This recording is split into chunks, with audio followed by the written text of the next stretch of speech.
Well, hi there, everybody. How are we doing this evening? Hope everybody is good. Happy Labor Day. Yes, yes. Let's see. What is going on today? It is Labor Day. Who we got? Oracle. Hello. Let me do something here. Let me knock something out here. See if I can fix something. There we go. I need to zoom in on my pretty face. There we go. Hello, Black. Oh, wow, Packer. Hello. Cheerio. Yes. Hello, Jim. Hey, everybody. Oh, wow. I'm glad to have somebody cares about me enough to come and hang out with me on Labor Day. I know. Hello, Matt. V. Gates to all the Germans out there. What is it?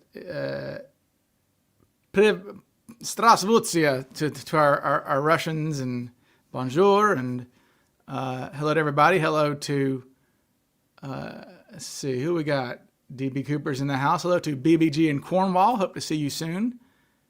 Chris J. Oh, wow, everybody's greeting from Brussels. All these Europeans, yes.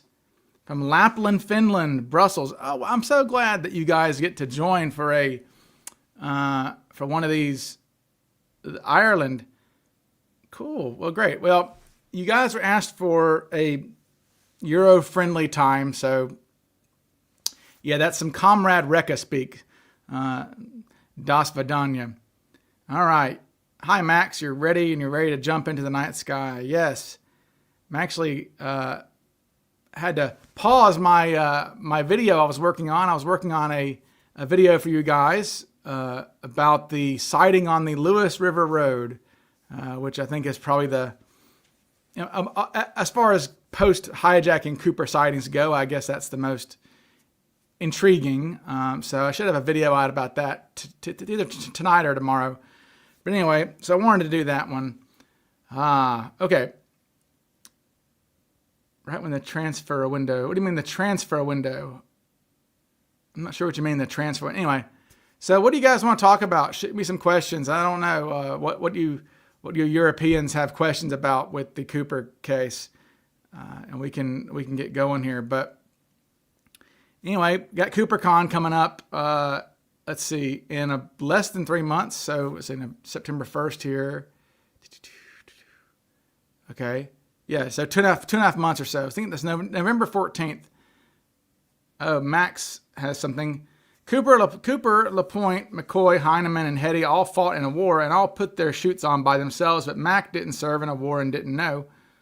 Well, not sure what being in a war has to do with training, right? I mean, even guys who aren't in war have training with parachutes. I don't know why Mac was so ignorant with parachutes. Obviously, he had 1,800 flight hours in a plane. I did send Mac an invitation to join us today, but I don't know if he's going to be here. But yeah, I don't know, Max, if that makes a difference in knowing how to put on a parachute or not. Not sure, but if actually being in combat matters or not. As long as you're in the military, you should have some knowledge of it. Is the exciting new suspect Canadian? No. He is originally from the Midwest area. San Francisco here, the most European of American cities? I would disagree. I think New Orleans is, you go down, New Orleans is definitely the most European of American cities. You're going to have lots of people. I mean, you'll hear people speaking French in New Orleans. So, I mean, when you enter Louisiana, the sign says, Bienvenue in Louisiane. So, we used to have a joke that our pitiful airport here in Jackson, Mississippi, is the Jackson International Airport. And the joke is that it's international because it flies to Louisiana, which is a very different place, obviously. I mean, even their legal code.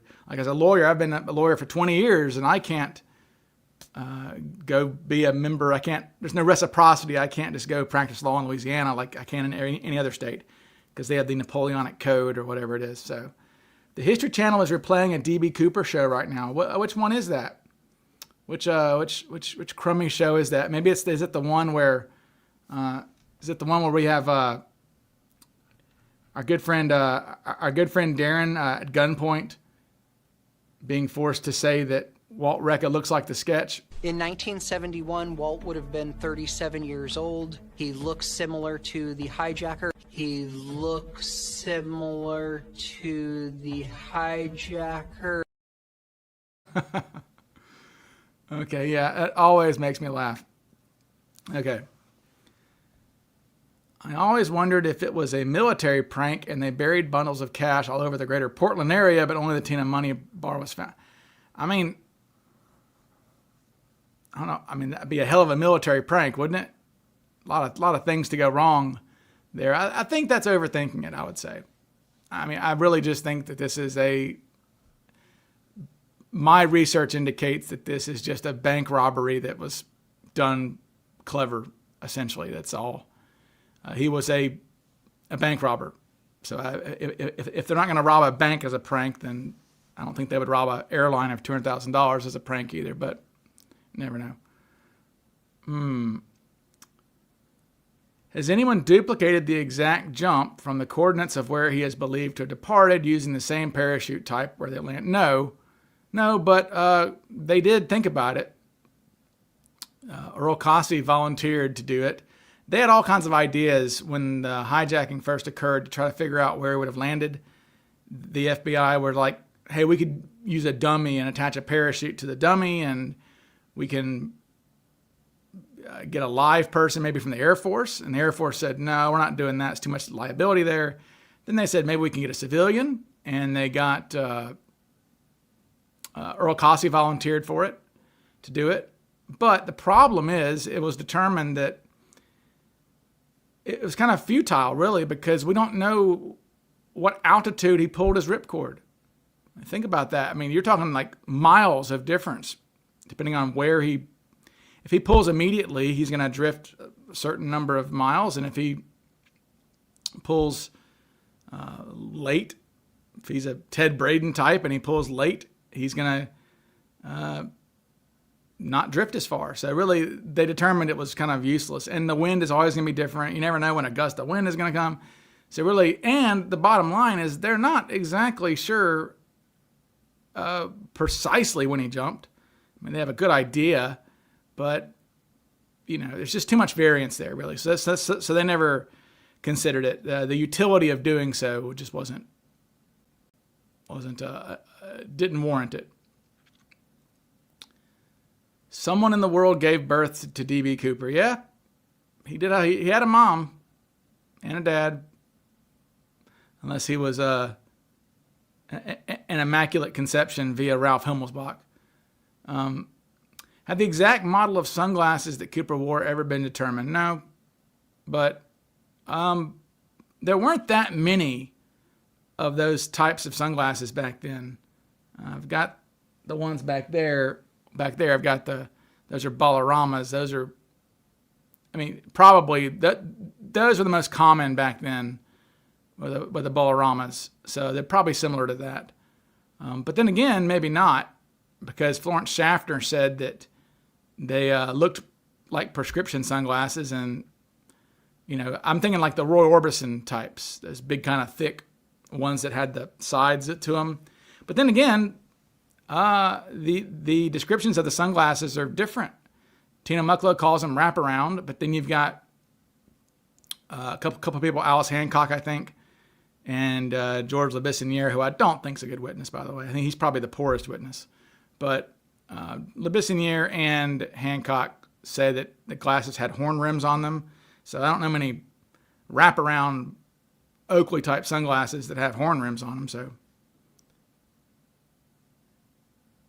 Matt Quick says, my 6-year-old Ethan wants to give a shout out to little Coop.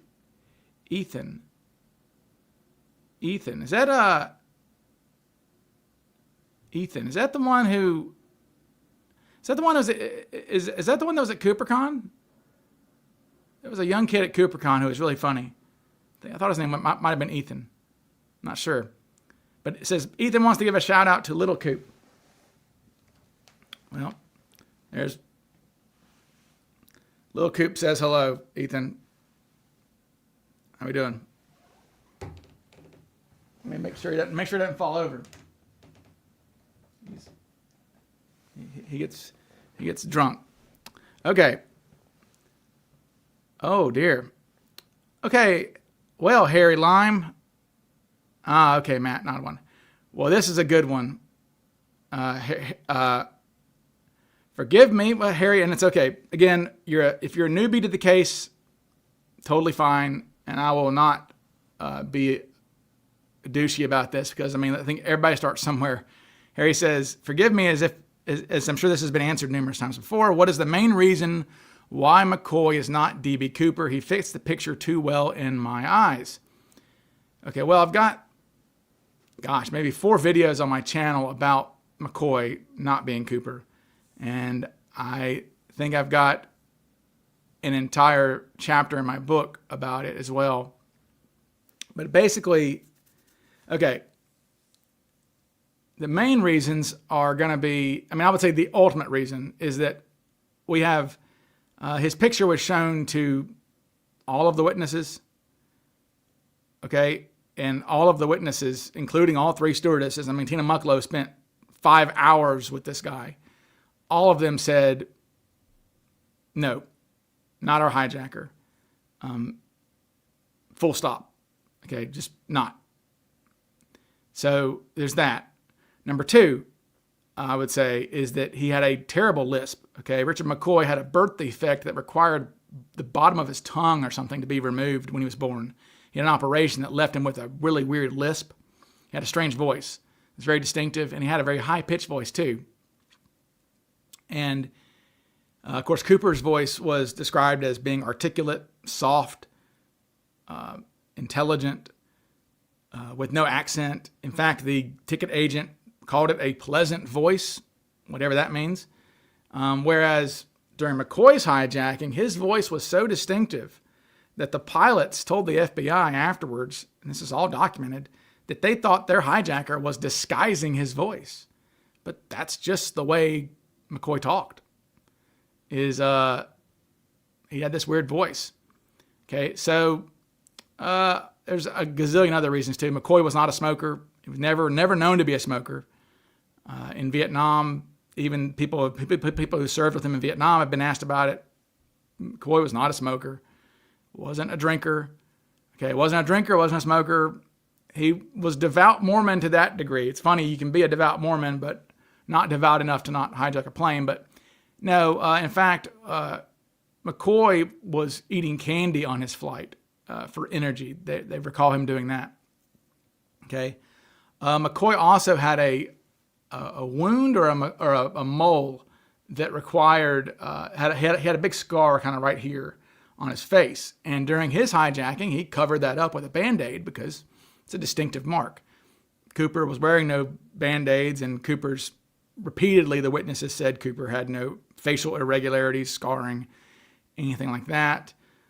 We know, and it wasn't just the stewardesses saying that McCoy wasn't Cooper. They were able to give pointers as to why he wasn't Cooper. They said that Cooper had more hair than McCoy did. They said Cooper's nose was smaller. They said McCoy's nose was bigger than Cooper's, which McCoy's nose isn't even that big. So that should tell you how small Cooper's nose might have been. But they said McCoy's nose was too big. Also, McCoy was just a fanboy of Cooper. We know this because he wrote a term paper in college that spring semester of 72 about the Cooper hijacking and cut out all his clippings and everything. And they actually found the research folder in McCoy's house of all the clippings that he had for his class. And it was like, criminal justice 201 in the folder. After the Cooper hijacking, he talked about it nonstop to all his friends, going, "That's a great idea. But I would ask for $500,000 if I did that." And basically just ran his mouth about Cooper. He was a Cooper fanboy more than anything. Okay. And that's what busted him, is that when the hijacking occurred, people were like, this guy jumped out over Provo. When the McCoy hijacking occurred, he jumps out over Provo, the hijacker, whoever he was. Everybody goes, ooh, McCoy is a skydiver, and he's always talking about wanting to do this. And so that's what got him caught. I've got videos on it, but there's lots of other things too. There's just so many. Another thing, I would say that McCoy was a skydiver, okay? Cooper does not seem to be a skydiver, right? Cooper just asked for parachutes. Okay, I always use the analogy of Cooper being imagine that these are cars, and Cooper is a gearhead. Okay, he likes cars. A guy who really knows cars and is going to require a getaway car to escape a bank robbery, and can be given any getaway car he wants, isn't going to just say, "Get me a car."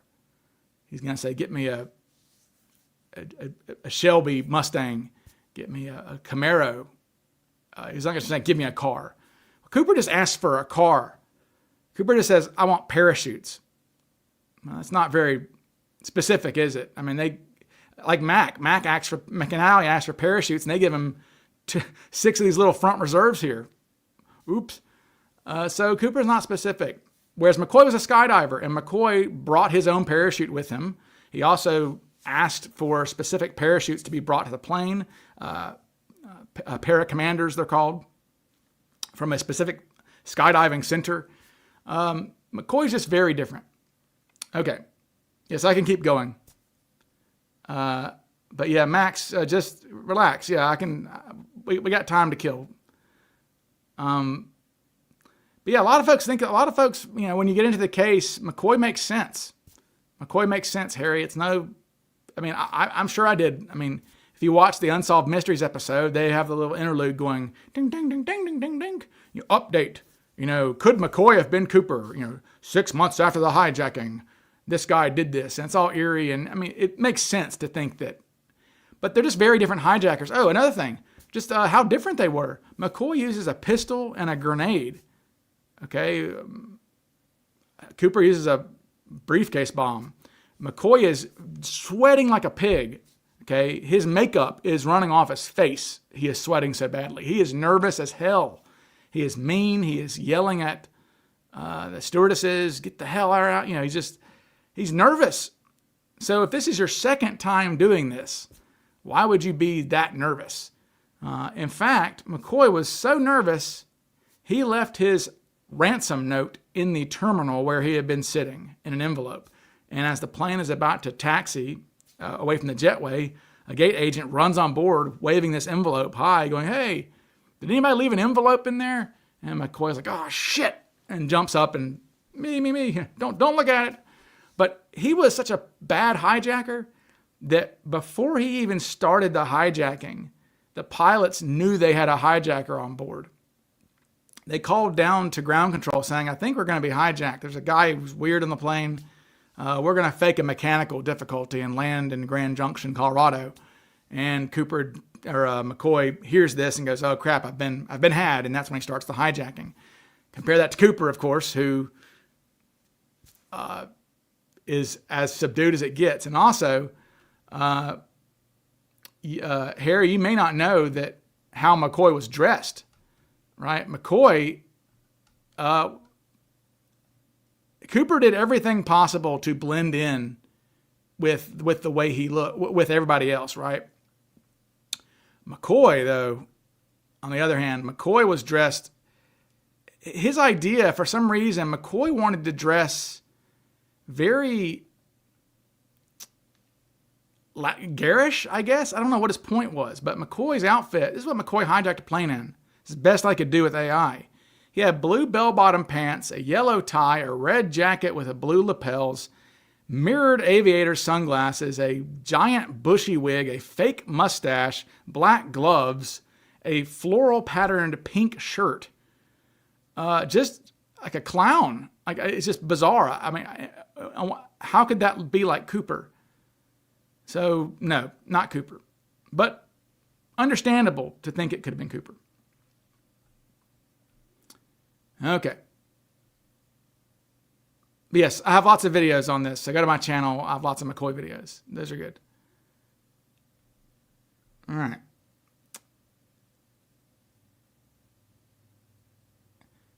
Max says Cooper and the 5 copycats had a ripcord they had to pull when they jumped, right? Well, that is how parachutes function.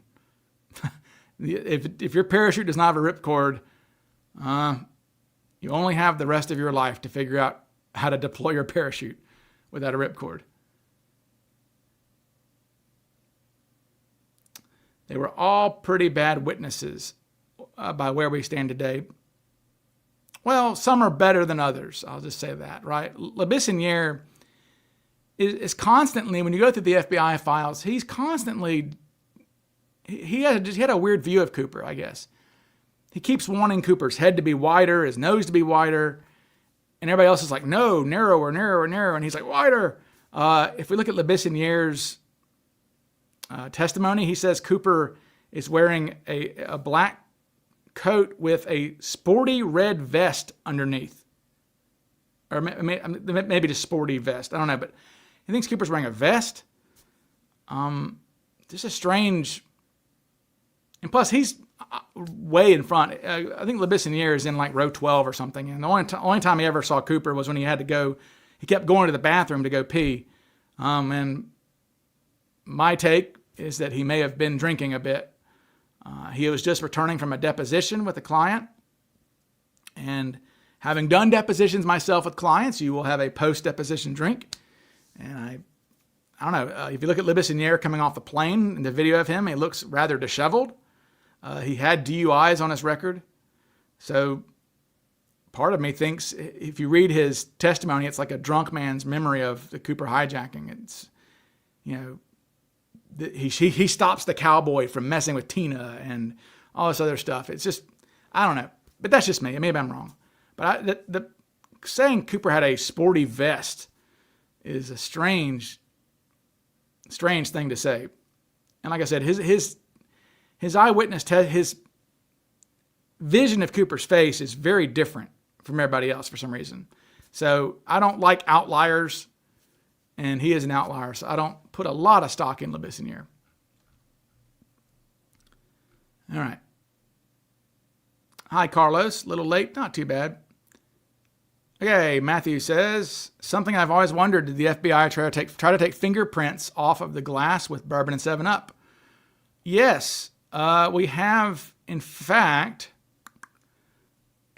let me read, I can, the best thing I can do is, I will read directly from my book about those fingerprints. Okay, and I'll let you know what about where the fingerprints came from. Let me get to that spot here. I say, okay, Special Agents Alf Stousland and Jack Ricks, this is in Reno, then methodically dusted for fingerprints throughout the rear of the plane, with most of their focus being on seat 18E.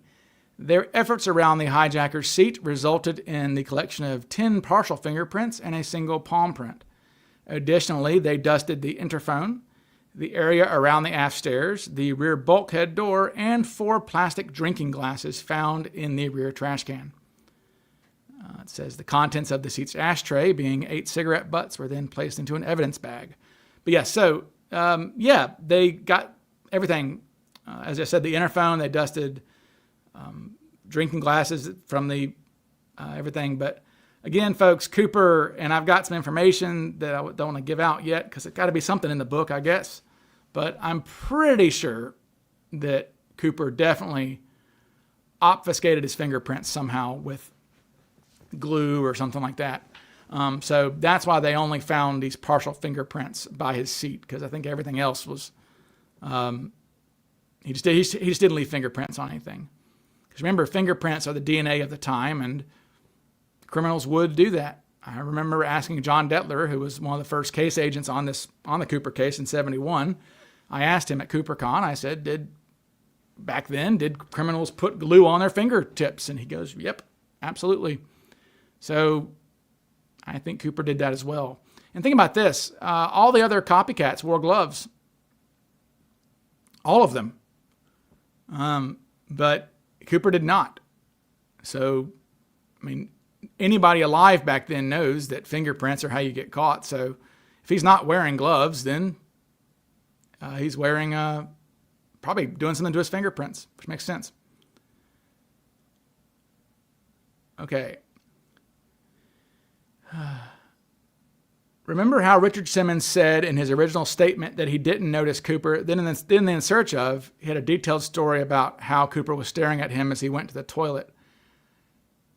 Yeah, a little bit of embellishment there, although Simmons doesn't Simmons's testimony actually does say that he saw Cooper. He just doesn't remember anything about him. It wasn't enough to make him a witness who was shown sketches or to participate in sketches. But he does say that he just remembers a guy in the back with a narrow face, middle-aged. And we do have the interview with him in the airport. Simmons says he can't remember, but just sunglasses and middle-aged. So it's not, I don't think Simmons is lying too much. Now, guys like Jack Olmsted or Larry Feingold, passengers, their stories sound like real embellishments. Michael Cooper, too, I think. I hate to say that about people. You hate to, like, impugn people that way. But when we have what they're telling the FBI 30 minutes after getting off the plane, and then we have them 20, 30 years later saying something different, right? I mean, at the time, how did they know the guy? I mean, for all they knew, when they're giving their testimony to the FBI, the hijacking is going to be over in an hour. I mean, they would not have known that this was going to become some legendary thing when they're giving their testimony. So why would they? So for all they knew, he was going to be caught. But it makes perfect sense that as the legend of Cooper grows, maybe they embellish a little bit. Okay, Earl Cossey certainly is guilty of that for sure. Okay, but yeah, so Richard Simmons, I thought he was. I remember calling him out one time because I was like, Simmons says in the In Search Of that he saw Cooper, but why is he not a witness? Why is he not one of the 5 main witnesses? But that was before I found his 302 file, and he does say in his 302 that he saw the hijacker. He just didn't remember much about him. Nancy House is like that too a little bit. Nancy doesn't remember much except black hair, narrow face, and middle-aged. Okay. Any news on the book? Well, it's done. I actually did receive a publishing offer from a publishing house, but I'm not sure if I'm going to take it yet. So we still have literary agents and things. I just want this to be published in bookstores and things. Okay. So I'm holding out for that. Okay.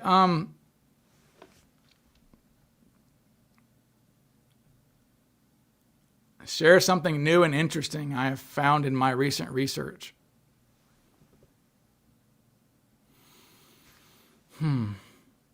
Well,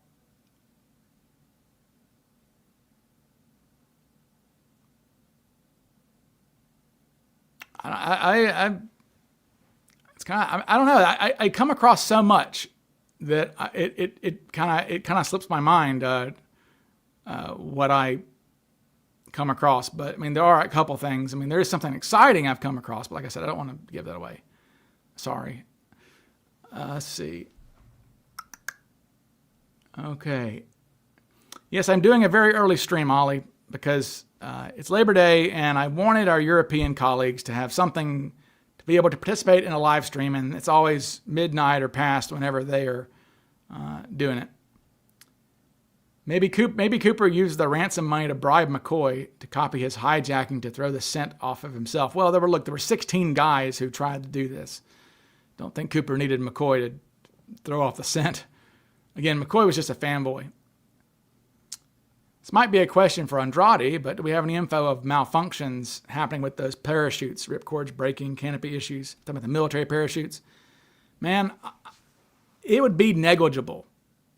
I mean, real negligible. Parachutes open generally. They're very reliable. And especially these types back here. The military parachutes, especially like a MB6 like that, are purposely designed. They're idiot-proof, essentially. Okay, they are purposely designed to open up the containers for if you're spinning out of control. I mean, they're for people who have never jumped out of a plane before. Okay, they are like a life preserver. You may not know how to swim, but if you jump in the water with a life preserver, you're going to float. And that's kind of the idea of a military rig is it's not the most comfortable thing. I mean, obviously you'd prefer to have a better parachute, more comfortable rig to jump. I mean, you'd prefer to be in a lifeboat if your ship sinks as opposed to a life preserver, but the life preserver is going to work. And your emergency bailout rigs like those, they do work. I don't know the percentage of failures, but I'm sure there were some. But considering that there's only like 1 in a million, like 1 out of every million skydives results in a fatality or something. I mean, parachutes work. Maybe it's 1 out of every 100,000, I think, but they work.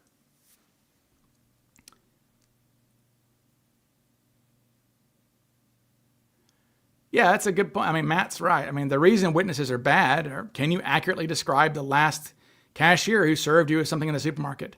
Yeah, I mean, really the eyewitnesses who really you have to put stock in this case are the ones who had a reason to pay attention. And to me, that's going to be Hal Williams, Tina Mucklow, Alice Hancock, Florence Schaffner, and Bill Mitchell. Okay, obviously the stewardesses interacted with Cooper. They had a very obvious reason to pay attention to him. And Hal Williams was a trained security guard, basically.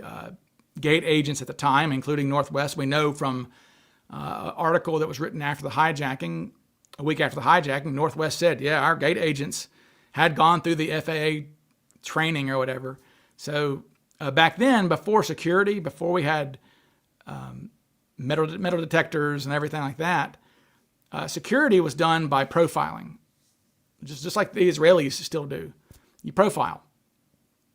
And they were trained to spot hijackers. Okay, they had like an 18-point test they were taught in their head and all sort of crap.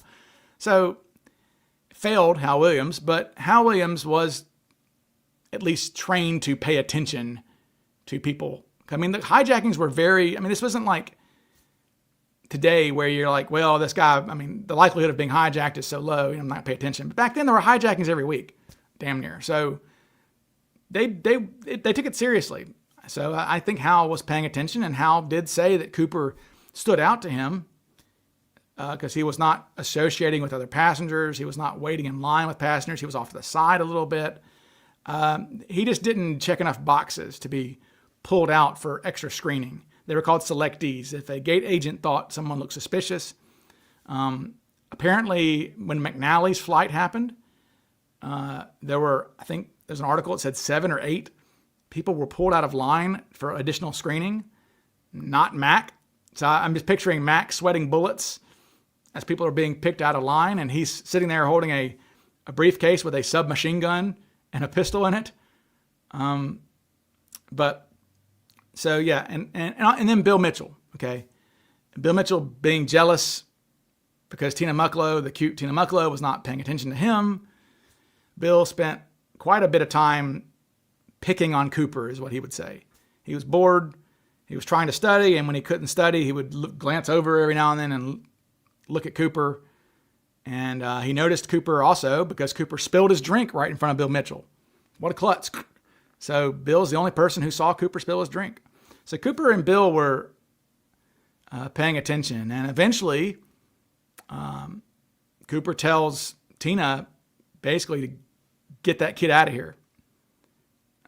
If you believe Tusaw, if you believe what Tina told Tusaw, he didn't like Bill being, he didn't mind people in front of him, it seems, but he didn't like Bill being right there. So we do have in Tusaw's book that, according to Tina, Cooper says, hey, get that kid out of here, or get that one out of here. So, yeah. So unless you have a reason to pay attention to somebody, you're right. You're not going to remember them. Okay. All right.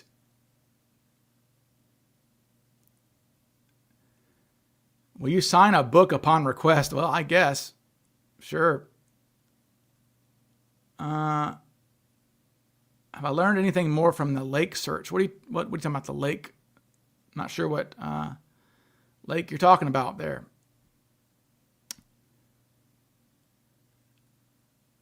Hello, Ryan. Recently, one of the people in the group stated that he was the person who planted the money at Tina Bar. Yeah, well, okay. I signed the Declaration of Independence too. You should go check it out. My name's on there, Ryan Burns. People say a lot of things, and yeah, that's Abraham Barker. He's been saying that for years. So, and I've asked him. I say, hey man, give me some more information, but it doesn't seem to be. When you press him on it, isn't willing to really go into details. Mike Petty says, I've been thinking as you get older, you look a lot like Cooper. Well, I'm getting fatter. I need to be a little skinnier to look like Cooper. Cooper had a little narrow face. Oh, Winston. In percentage terms, how likely is it that D.B. Cooper landed in a tree? Not unlikely. But if he landed in a tree, though, he would have to have yanked his parachute down, right? He'd had to have pulled it, got it. If he got caught in a tree, he's going to have to get rid of it somehow. So I would think that would still be in a tree somewhere, or be spotted. Or hey, you talk to paratroopers and even skydivers, and they're like, landing on a tree is not. It's not the worst thing in the world. It's not ideal.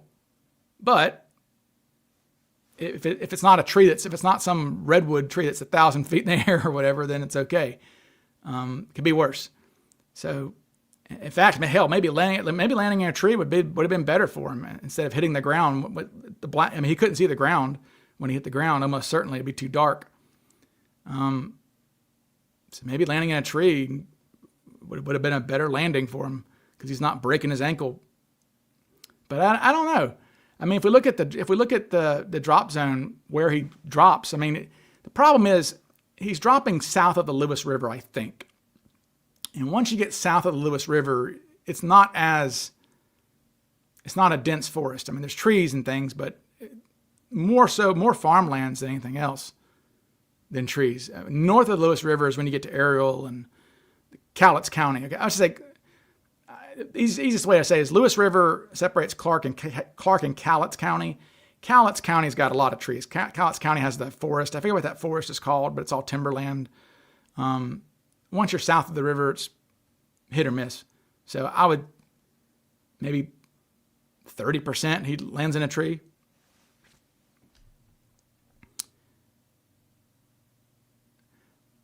Is Tina the best witness?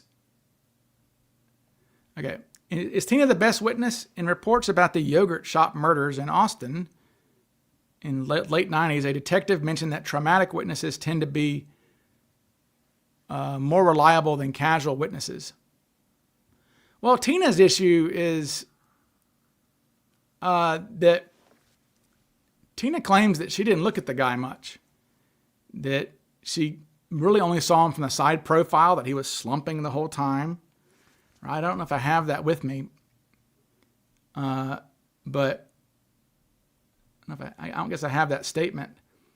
But if we find, let me try to find that from Tina so I can show you guys. There's actually a file from Tina where she talks about Cooper.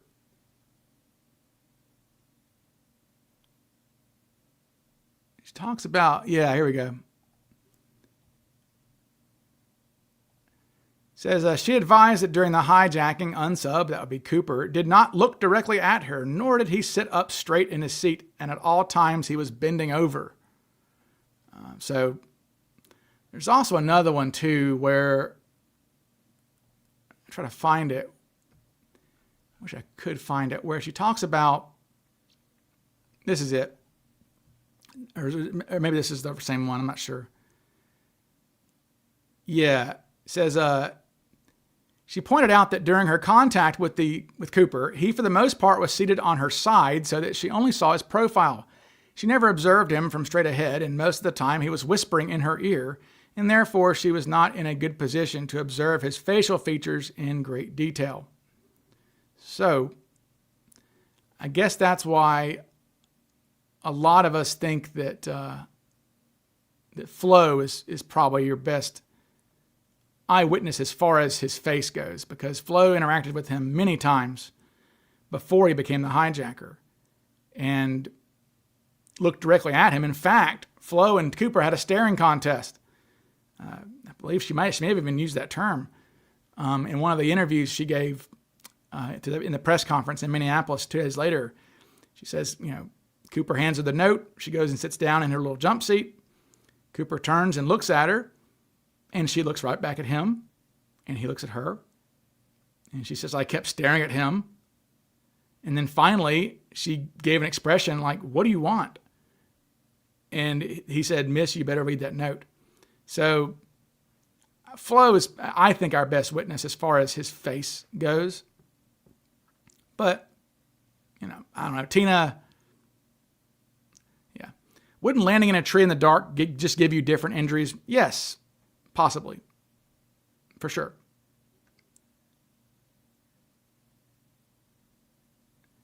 Is there any audio of McCoy's voice? No, not that I have found, and that really disappoints me because I would really love to hear that. I do know that he did speak to the news cameras in that video footage we have of him being perp walked, right? We have the video footage of McCoy being perp walked or through wherever. At the end of it, it's always silent, but at the end of it, he does say it's something like, it's embarrassing, let's face it. It's embarrassing, let's face it. But I've never heard the audio from that clip. So I've never been able to find it. I've looked to see if there is any, but because I would love to hear his voice, for sure. Okay.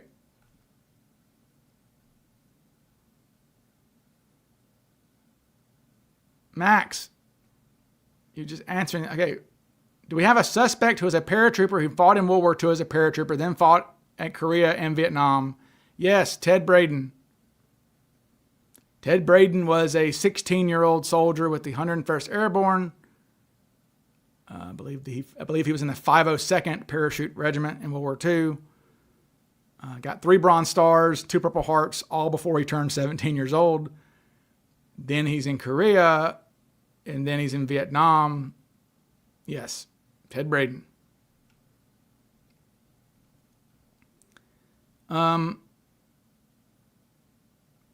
I saw in the Facebook group that a company had a lake searched in an attempt to find Cooper. Well, back in the 70s, a guy had a submersible and spent a good amount of time being paid by I forget who it was. I don't think it was the FBI, but somebody paid him to do this search of Lake Merwin. And it was just too murky, too many logs down there. Just nothing but, like that.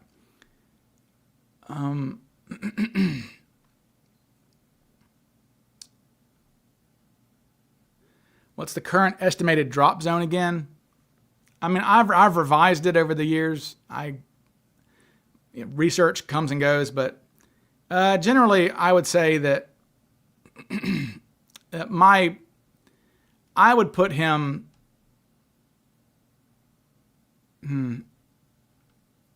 See if I have a graphic for it.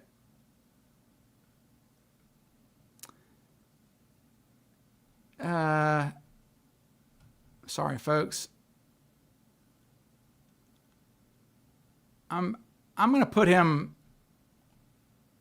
around here, which is going to be. I'm almost kind of. I'm not quite in agreement with the FBI. Still think they're a little too far north, but I would say it's somewhere around here, which is east of La Center, north of Hyson, and south of Highland. These little communities there. Because to me, this is where the plan. I think Cooper's jumping at about 812 these days. That's my current thinking, and an 812 jump puts him somewhere around here. So that's kind of where I'm thinking that Cooper jumps. North of there is where we get into the Lake Merwin area. Maybe I have a bigger one I can show you guys. Let's see. On the grand scheme of things, this is where that is on the flight path map. So you can see Lake Merwin up there by 2010, obviously 20 military time, 8:10. See, I've got him in between 8:11 and 8:12 jumping. But yeah, Lake Merwin's up there. So that's kind of where you can see where I kind of think he's jumping these days, or landing these days. But again, who knows? If he's pulling immediately, he's going to drift to 2.5 miles or so. If he pulls late, then it's all variable. There's no way for us to know at all. All right, let me get rid of that. Sorry. All right. Do I think Cooper is one of the known suspects? No. Nope. Crispy bacon. Nice reference there. Is that a reference to the? Yeah, that's the pig with no legs. That's that meme of the guy laughing at the news reporter. The pig with no legs that is like that is on wheels for charity. His name's Crispy Bacon or whatever. Yeah, cute, nice name. Hi, Nicole. But I don't think he's one of the named suspects. I think there's just too many guys that Cooper could be.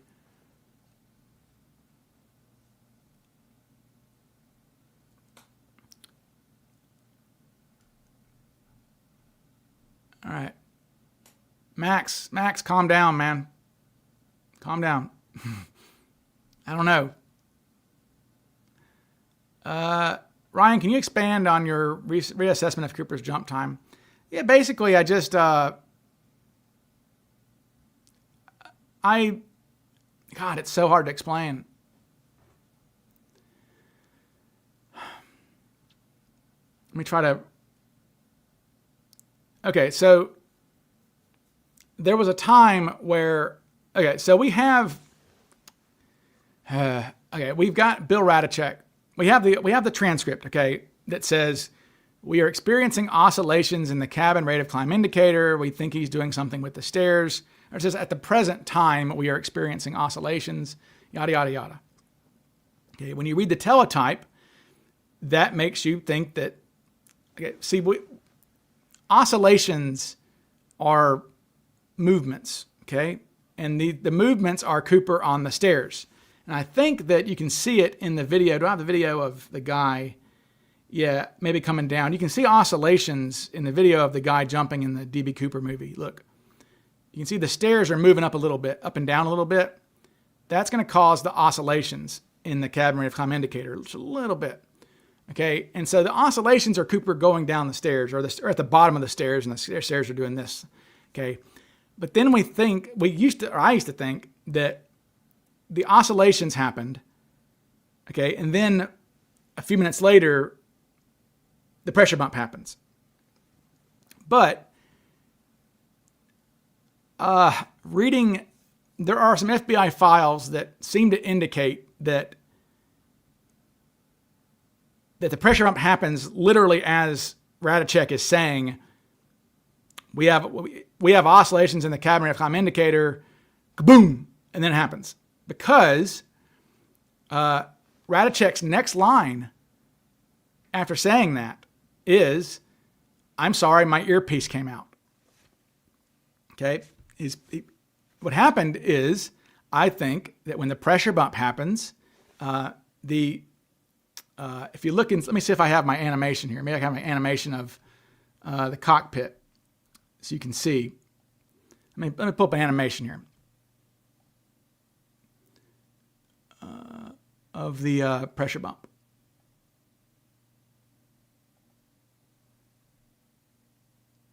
Give me 1 second, folks.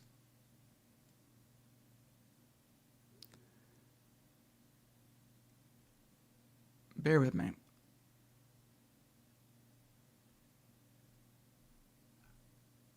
Oh, God. Really? Okay, well, I guess okay, there we go. Jesus. Sorry, folks. This is ridiculous. I hate StreamYard. I'm sorry. This is inside baseball on the streaming stuff, but I can't stand it. Okay, so look here. the panel where the cabin rate of climb indicator is, if you look here, is behind Radicek, okay? Where Anderson is. Anderson's the one who's looking at the cabin rate of climb indicator, which are these little gauges up over here, on there. And so Radicek calls in to report the oscillations, but then he says, my earpiece came out. Sorry, and he plugs it in, or he puts his. So what I think occurred is when the pressure bump happens, Radicek just is like, what the hell, and looks behind him. You know, because he wants to see the gauge. It's the gauge also that Anderson's looking at, right?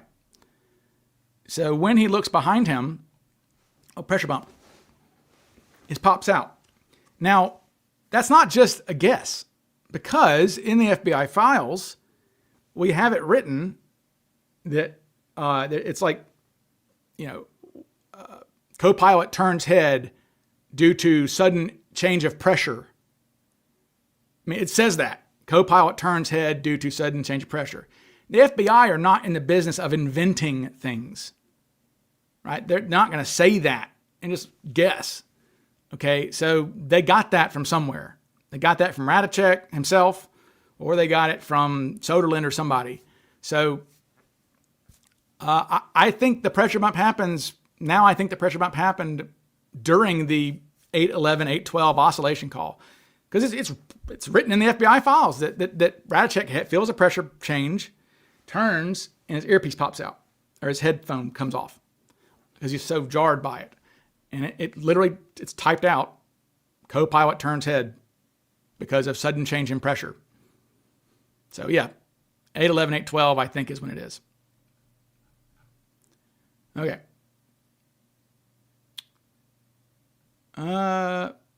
Is Cooper Gone going to be live streamed? No, but we're trying to professionally film it and do like an on-demand thing. The problem with live streaming is people pay for it or whatever, and then the stream goes down or something, everybody gets pissed. And so it's easier just to,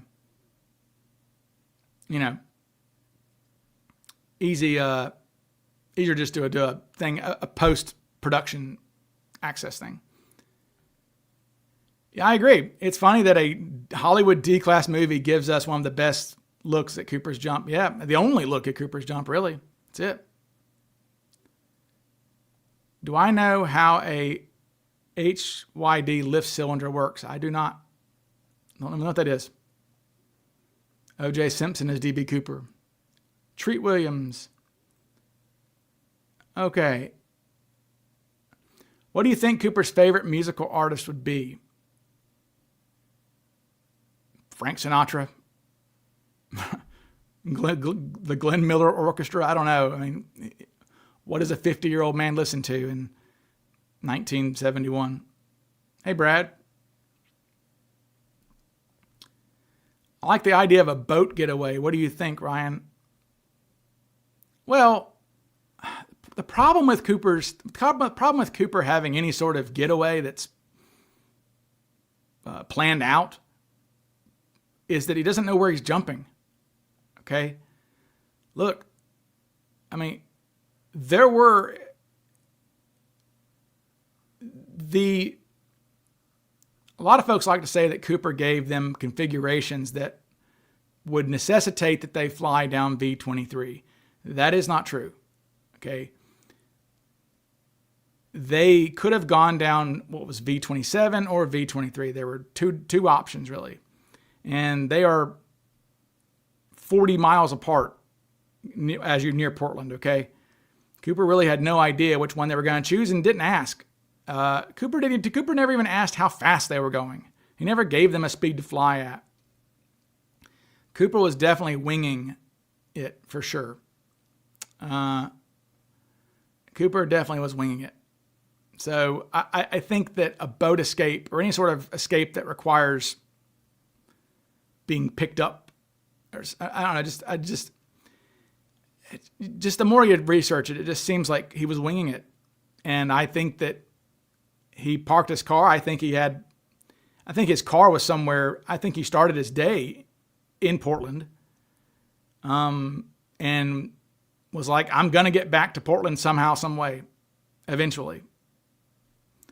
Or it could be that he had an accomplice who was going to sit by a phone, and that might be the best scenario, is you have an accomplice who's just going to sit by a phone somewhere, and you say, look, I don't know where or when I'm going to be getting to the phone, but I'll get to a phone eventually, and I'll let you know where I am.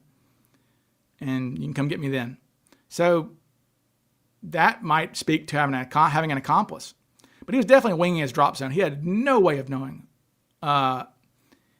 where the plane was going to be at any specific time. Now, I do think, though, that just common sense, if Cooper goes down the stairs and looks around, in the distance, there's huge bright lights coming through the clouds. I mean, that can only be Portland, right? There's only so many major cities. So I think Cooper knew the geography of the area clearly, because he talked about how far McCord was. He knew Tacoma from the air. He knew the area. So I think he knew he was still going to be north of Portland, south of Seattle, obviously, after 30 minutes in the air. But any precision of jumping to a spot, I don't think so. Are we going to get another profiler? I don't know. The problem with profiling Cooper is he's too much of an enigma. He doesn't fit any profile. He's so inconsistent. For those who haven't heard, I liken it to the Kobayashi-Maru. If you know Star Trek, there's the Kobayashi-Maru test for Starfleet Academy students. It's basically an impossible scenario. Okay, and they make you take a test that you can't win. And I feel like for the FBI, D.B. Cooper is like some Kobayashi-Maru. Like, everything in the case is jacked up.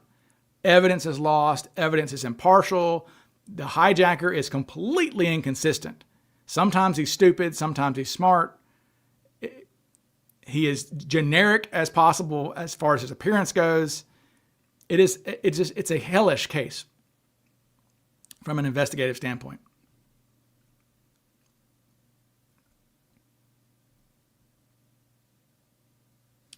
What will be the possible drift out of curiosity? Yeah, so they determined, it was actually Alice Hancock, her husband, Jim, was a skydiver who was a Vietnam veteran pilot who was working for Northwest Airlines at the time.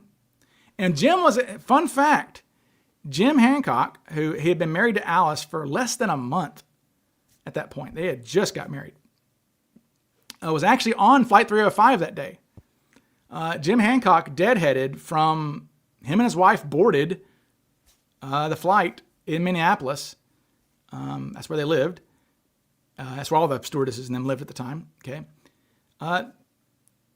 He deadheaded, which means a deadhead means like a pilot who is not in the cockpit, just as a passenger, and then they fly for free essentially. But Jim Hancock deadheads because he was going to join a crew in Missoula or Great Falls and then fly to Seattle at a later time. So he was there when Alice got off the plane after the hijacking. He was in Seattle waiting for her. But so Jim Hancock was on the plane on Flight 305 that day. Cool fact. But before Cooper boarded, of course.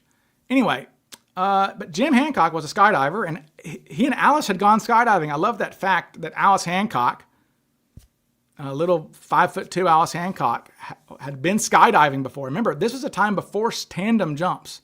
There were no tandem jumps back then. So Alice Hancock jumped out of the plane and understood parachutes. Her husband was a big skydiver. In fact, she talked to Cooper about parachutes. There has been a recent interview with Alice Hancock, not by me, but Alice mentioned that she felt Cooper understood parachutes pretty well. From what her limited interaction discussing parachutes with Cooper, she seemed to think he knew what he was doing. Okay, but at any rate, Jim Hancock, husband, he's the one who calculated Cooper's drift. Okay, and he calculated that Cooper was going to drift about, I think, maybe 2.5 miles to the northeast. Okay, now Major Captain Spangler of the military had him drifting a little more, and he put Cooper landing in Lake Merwin even. So, man, I don't know, but I mean, But again, it all depends on where he pulled, at what altitude he pulled his parachute. So,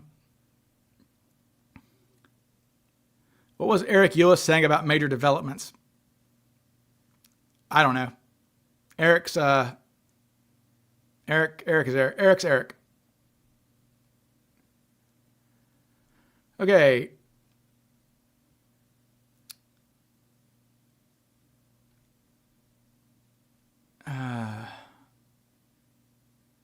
Cooper is a folk hero like Robin Hood. No. I mean, Robin Hood stole from the rich and gave to the poor. Cooper inconvenienced people and threatened innocent people to get money and did not give it to the poor. He offered money, I guess, but Cooper's not a folk hero. Good Lord, no. He was a hijacker. He committed, let's see, Cooper committed aircraft piracy, extortion, kidnapping, larceny, armed robbery, interference with, I think that this is all in the indictment, interference with the operation of interstate commerce. No, Cooper was not good.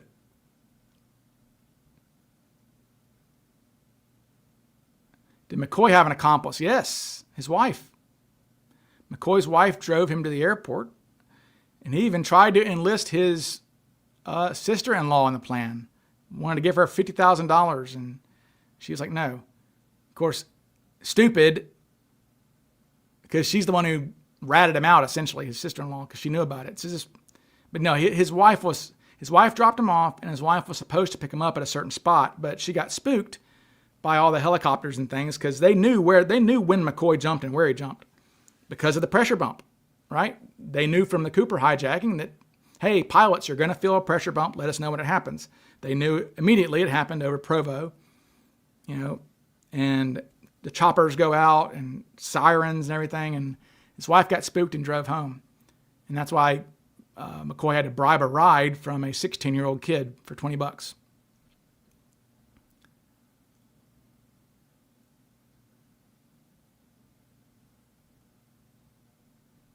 Okay.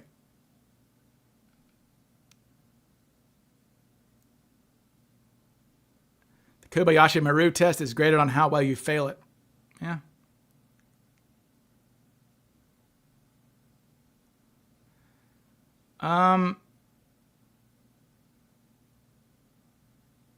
Yeah, I mean, DB Cooper himself in the chat says, I think we can assume that Cooper was fairly confident about his whereabouts, not saying he knew exactly, but he had a general idea.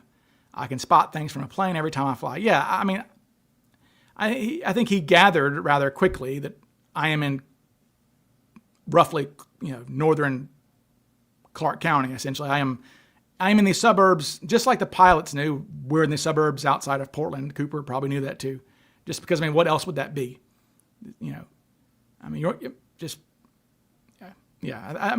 Cooper knew where he was, but he didn't engineer anything to make it to where he was going to jump there.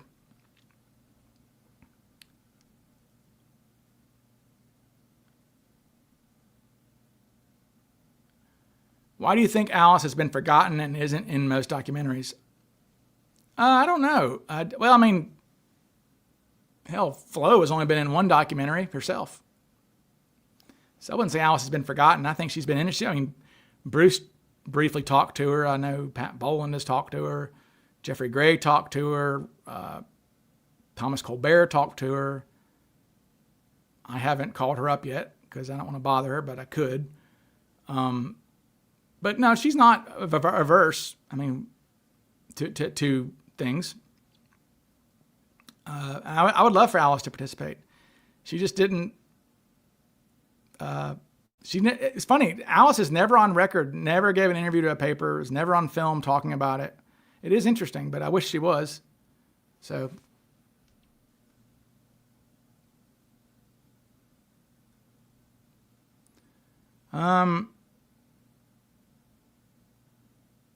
Has the parachute drag bag system been investigated more? I've seen conflicting information about when it was developed. World War II. Absolutely. That is a World War II thing. Okay. Absolutely. That comes from World War II. The British especially had these drag bags, but our guys and our paratroopers in Normandy had them too, and they did not work well. As soon as they opened their chutes, a lot of them just blew right off of them. So there are, I mean, it's apocryphal, but there are some jokes about D-Day that falling equipment was the first thing that killed Germans on D-Day, because machine guns and things were just raining down from paratroopers, because as soon as their canopies opened, all their gear just blew off of them. And so 100 pounds of grenades and things just raining from the sky from thousands of paratroopers. So, yeah, but, yeah. Matt, I don't know what you're talking about. Like, the stairs were never locked. That's the problem. Cooper's weight, the slipstream is going up against the stairs too much for them to have. I mean, they only lowered because of his weight, really. So they were never going to lock. Okay, they were never locked. Okay, and so when they landed the plane in Reno, the stairs weren't locked. So it just only created a few sparks when they landed. So it never locked. All right, if that's what you're saying, I'm not sure. I haven't been following your conversation, but yeah.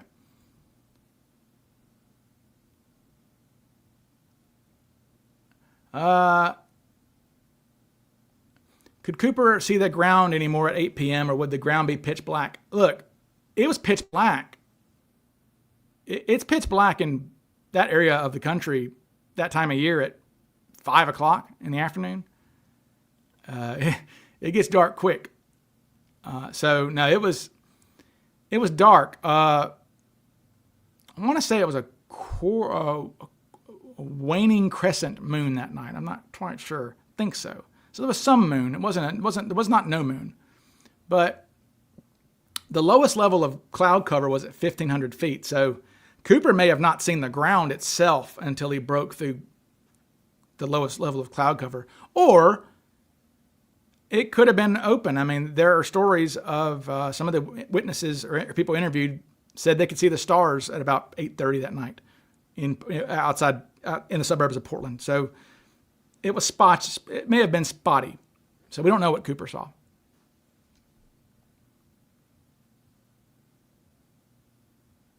Thoughts on the new mercenary suspect being announced on the next Vortex? Oh, that's Sophie Danielle's dad, I guess. I don't know.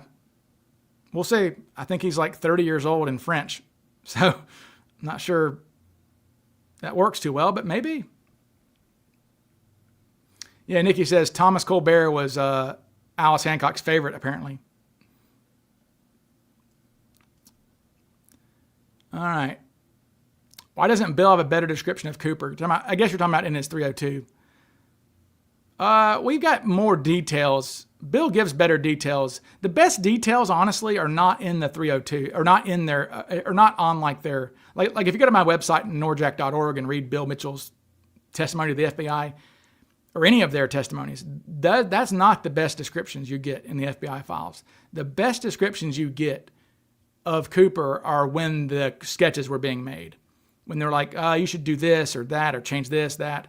Or when they're looking at photos of suspects and go, I don't like that. Cooper looked this way.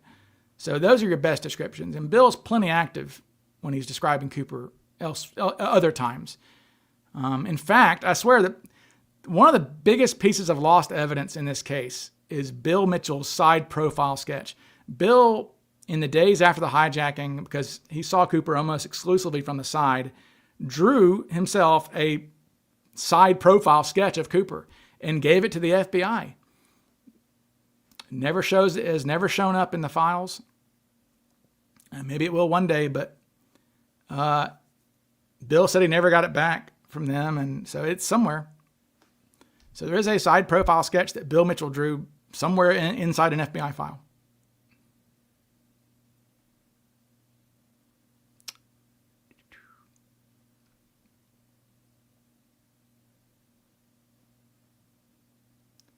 There is not a lock, no lock needed. Hydro oil. I don't know. I don't know enough of what you're talking about, but they talk about stairs being locked. Okay. I don't, they would lock the stairs. I mean, we have in the transcripts of the radio transcripts with air traffic control, whatever, they're asking about the stairs being locked and lowered and things like this. And they're saying, no, they're not locked, whatever, So I don't know, but they were not rigid. Okay. So, yeah. Did Cooper have a knife? Yes. Cooper had a knife. He had a pocket knife. Tina says at some point he has a pocket knife just emerged out of one of his pockets, and that's what he used to cut the shroud lines. Yes. Have I tried to FOIA the side profile sketch? No, because remember, when you FOIA things, you have to be real specific. I would have to know what 1A folder it's in, and I don't. Ryan, do you have any tips on how to read the FBI files? I've always thought they're pretty tough to understand when I've read through the random vaults. Diligence, I guess. And I would not read the recent ones, because the recent ones are all just going to be suspect stuff, and they're all really highly redacted. And remember, these are bogus suspects anyway, so there's not really much point to reading the ones in the recent vaults. If you're going to read the vaults, go back to 5, 6, 7, 8, 9, 10. I've thought about, given my extensive collection of vault files that matter, I've thought about putting a book together of on Amazon or something, like the essential Cooper 302s or whatever. Let me know if y'all would like that or not. I consider that. Of just the ones that really matter. There's only, I don't know, maybe 300 Cooper. There's probably only 300 files in there that actually are worth anything. Let's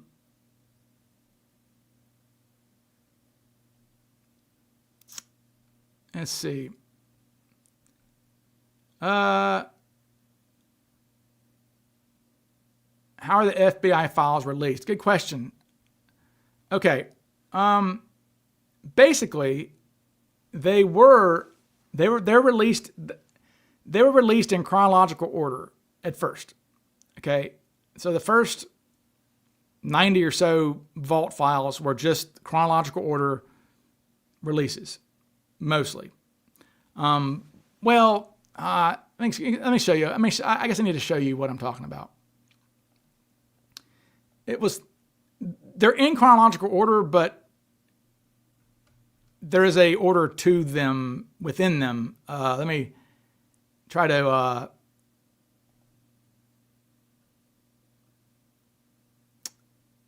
okay. Yeah, here. So this is what the Cooper case files look like.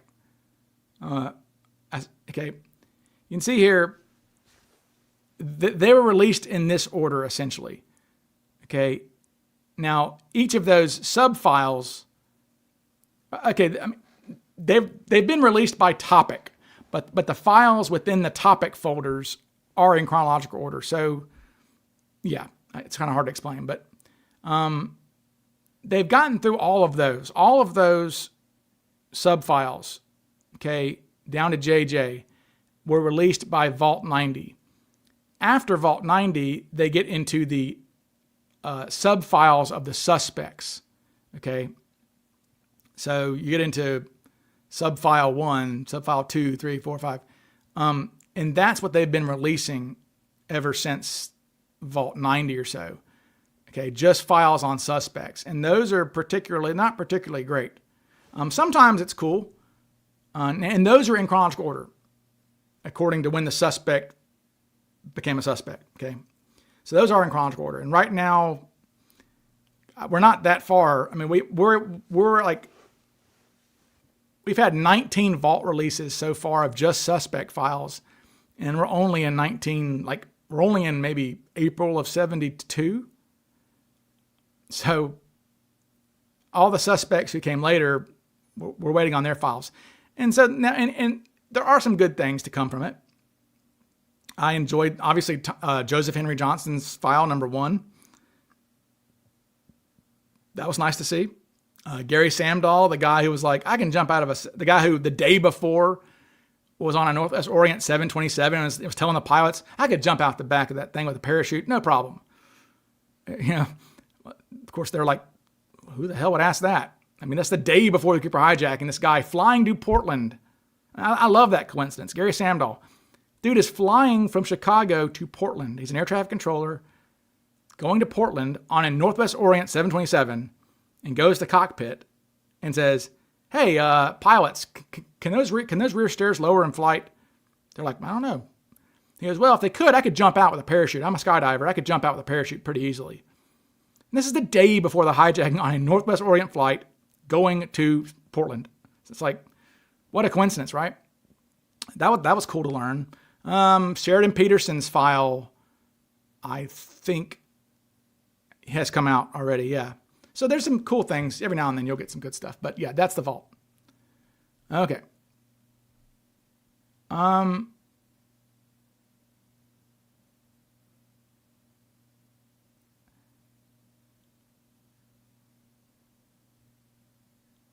Okay. Any idea how much fuel was on the plane when it landed in Reno? Yes, I do. I think that actually might be in my book. Maybe. Wait, no, it's in, I know where that is. Let's see, I can get that exact number for you. That's going to be in Soderlund's notes. Bear with me.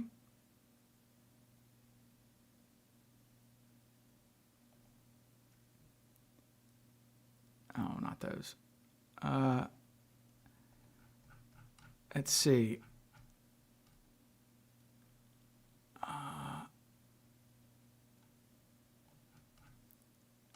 They had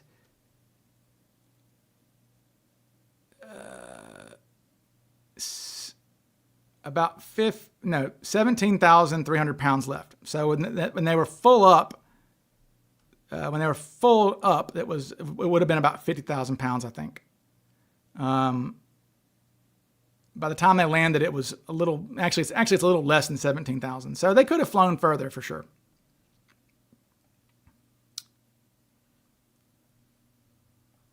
All right. I remember in one stream you mentioned that there was a phrase that Cooper said that was something only private plane pilots would say. Do you remember what it was? Yes, of course. He was talking about pick it up in the air. Okay. The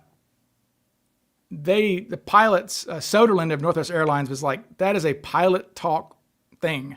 Your suspect is going to be a pilot, is what Soderlund told the FBI. Soderlund, being the head of Northwest Airlines, is like their flight wizard. Okay. He's in the Aviation Hall of Fame. Reagan offered him to be the head of the FAA. He declined. Soderlund's a genius, aviation genius. But Soderlund, wrote the FBI and said, look, my pilots are telling me that when they were talking about filing a flight plan, because see, they were kind of stalling a little bit, getting off the ground. They said, oh, well, we have to file a flight plan and wait for our IFR clearance to come in. Cooper goes, no. You can do all that. It's that line, picked up in the air, is followed by Cooper's most famous line. He says, no, they can pick that up in the air. Now let's get this show on the road. So pick it up in the air is like, for whatever reason, is very, very specific, like aviation lingo. So maybe not a pilot, but air traffic controller, perhaps, something like that. But that was their thinking.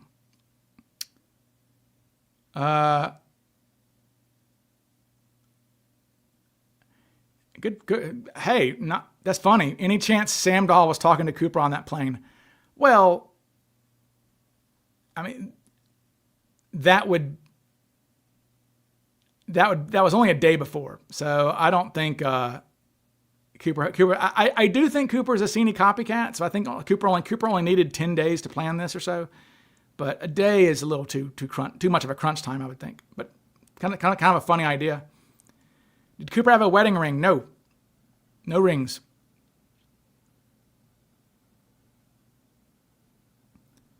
Matt, I guess Matt needs to see the photograph of the sled test, don't you, Matt? Matt, you seem very unbelieving that the stairs rebound. I mean, they did experiment on this with the exact same plane. So here's our sled drop photo, Matt.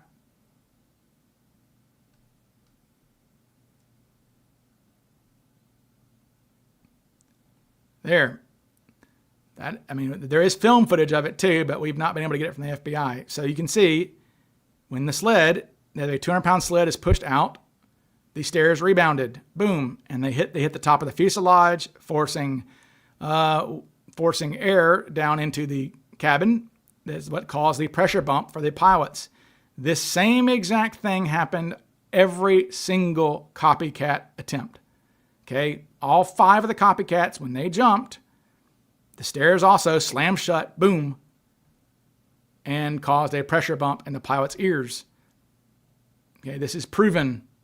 So this is not a like debate. Okay, Cooper's jump caused a pressure bump. The stairs rebounded and hit the fuselage. There's even video footage from that stupid D.B. Cooper movie, The Pursuit of D.B. Cooper, of this happening. So that's what happens on these stairs. When you jump off the stairs of a 727 that have been lowered in flight, they will rebound because of the massive slipstream crushing up. As soon as his weight is removed, boom, the air is going this way, and Cooper jumps. It's like a diving board or something, right? All right.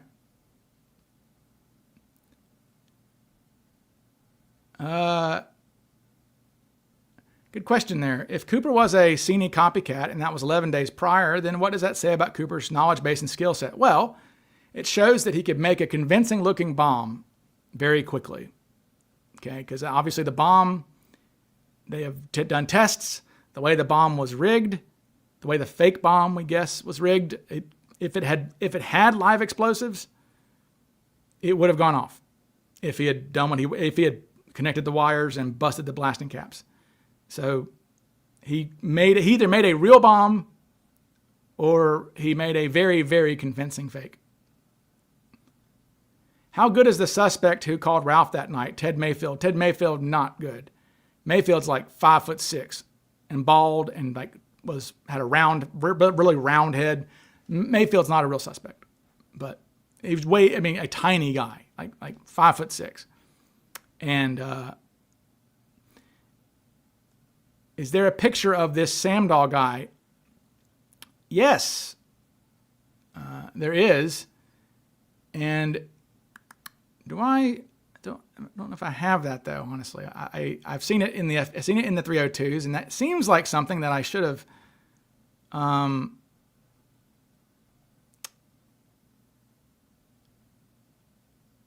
done.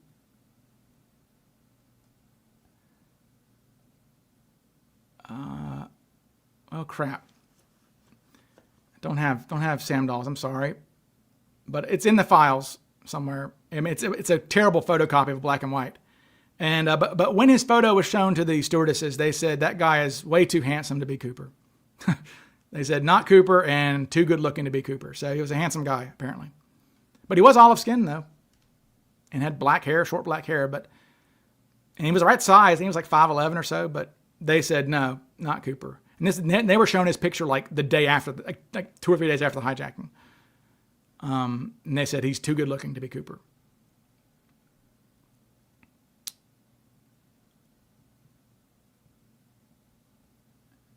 Oh, you're one of these guys. He left after it landed. How? Please do tell us how Cooper left the plane after it landed, when the plane was immediately stormed, when it landed, was being followed down the runway by patrol cars, and they immediately ran on board the plane. That's ridiculous. I didn't realize that people actually thought that. Come on, Matt, be smarter. That's not, no.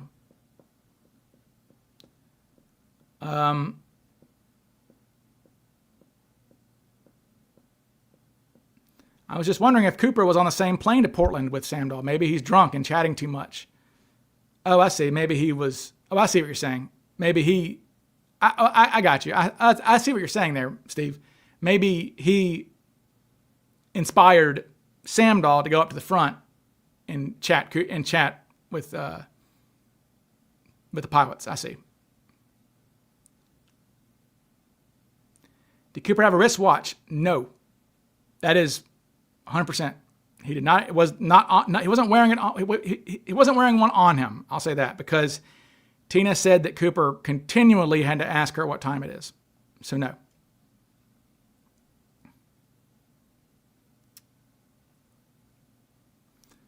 What did Mac use to cut the shroud lines? Mac never cut any shroud lines. But he did. Mac believe he did have a knife with him though.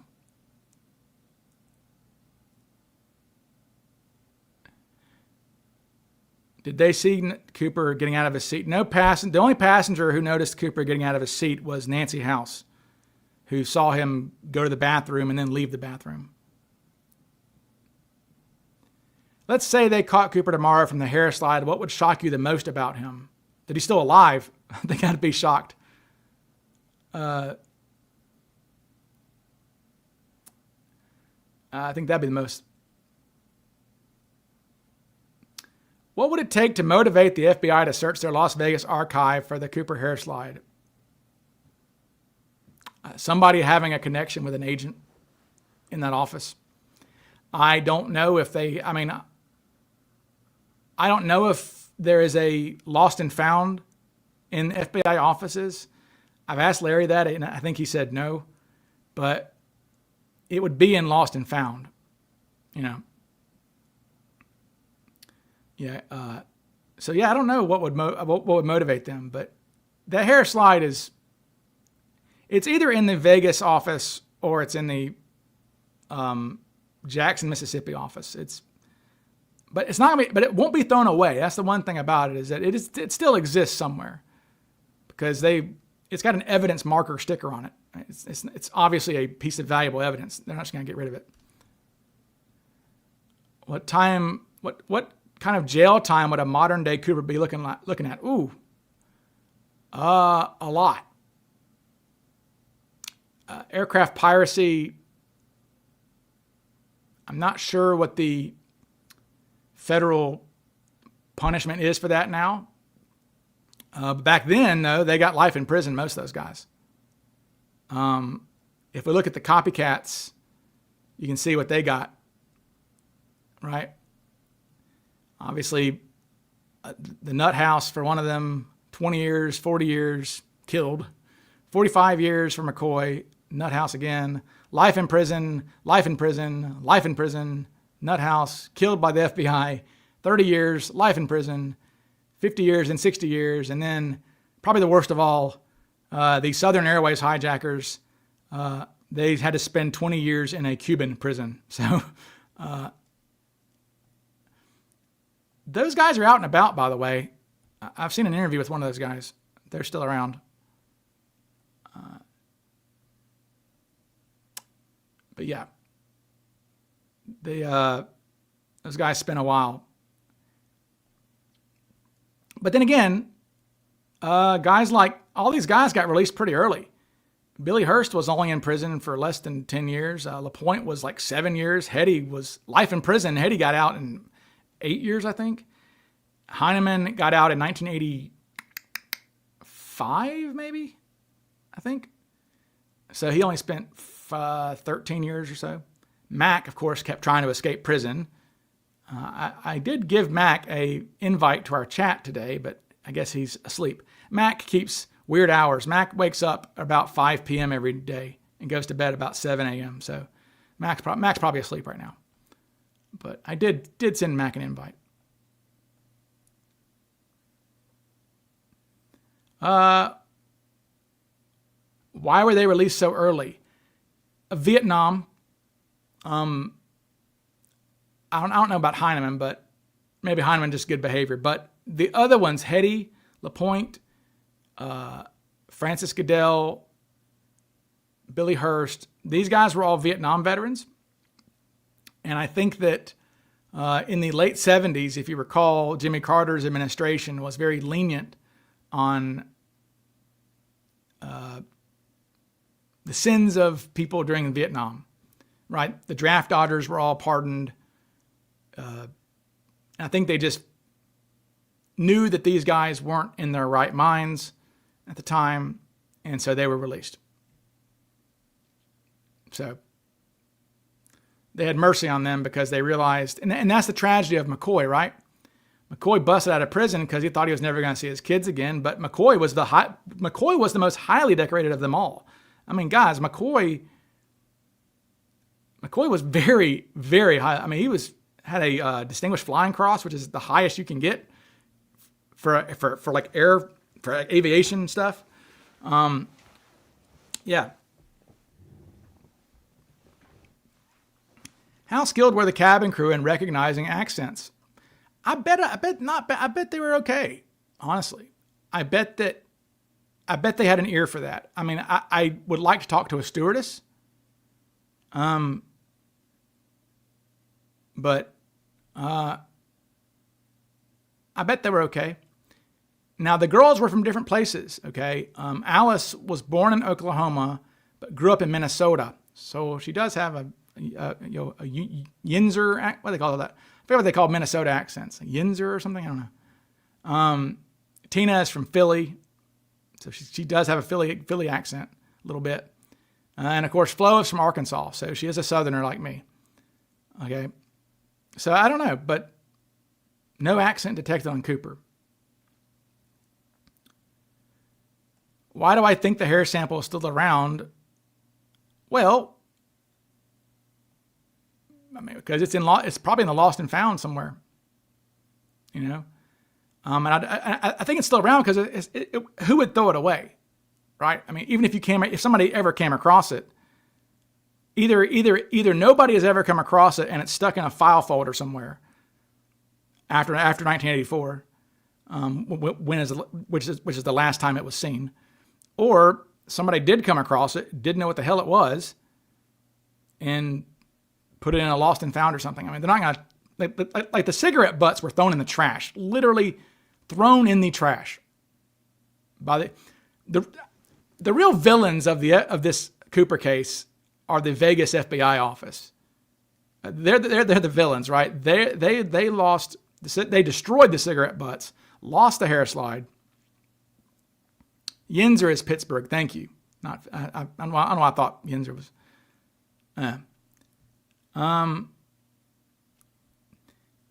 If you were directing a movie telling the Cooper story, who would you cast as Cooper? Well,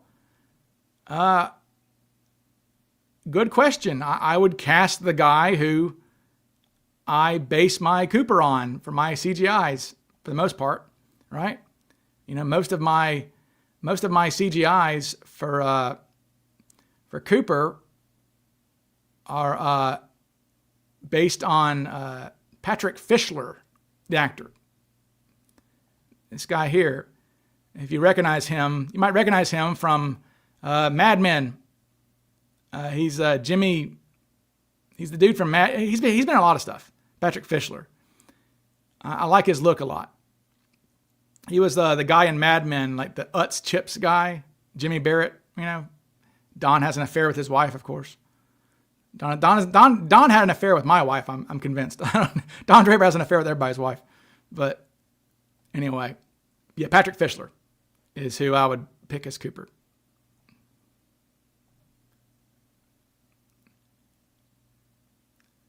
Max, you got to give me a break, man. Give me a second to answer these questions. What are you saying? Why didn't Cooper bring boots like McCoy? Maybe he did. Maybe that's what was in the mystery bag, right? I mean, how do we know what was in? We don't know what was in Cooper's mystery bag, you know. But whatever was in Cooper's mystery bag had some bulk to it, right? It was listed as, you know, the mystery bag was listed as being 4 inches tall, as it sat on top of like that. So I mean, it had bulk to it. 4 inches tall, about the same width and length as the briefcase. So whatever was in there, we don't know. Maybe he had boots. I mean, that would be a smart thing to do. I think that anybody who had been in the military would know the importance of good shoes and fresh socks, especially if you're going to be humping through the grass and the woods, as they call it. Did LaPointe and them wear boots? Well, LaPointe wore cowboy boots, which contributed to him breaking his ankle. Mac was wearing street shoes that he bought from his dad. You know, Mac's dad owned one of the biggest shoe stores in Detroit, so Mac bought a fresh pair of shoes just for the hijacking. They were business shoes. Heinemann, I don't know about Flyjack would know, but I don't recall anything about boots for Heinemann. Heinemann did request helmets. He requested flights, jumpsuits, okay, but not boots. But honestly, though, most skydivers will tell you that footwear is not that important. There are skydivers who jump barefoot. There are skydivers who have jumped in flip-flops, apparently. I don't know how they stay on their feet, but skydivers will say that it's not that critical, honestly, as long as you can land decently.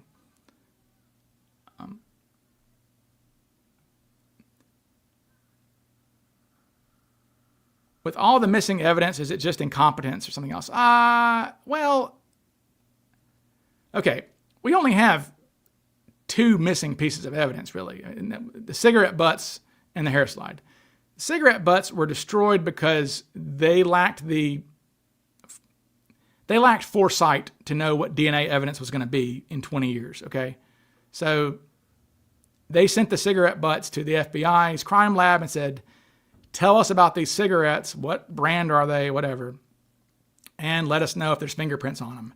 And you have permission to destroy them if you wish, if they lack evidentiary value. Well, the crime lab said, well, they do lack evidentiary value. They are Raleigh filter tip cigarettes.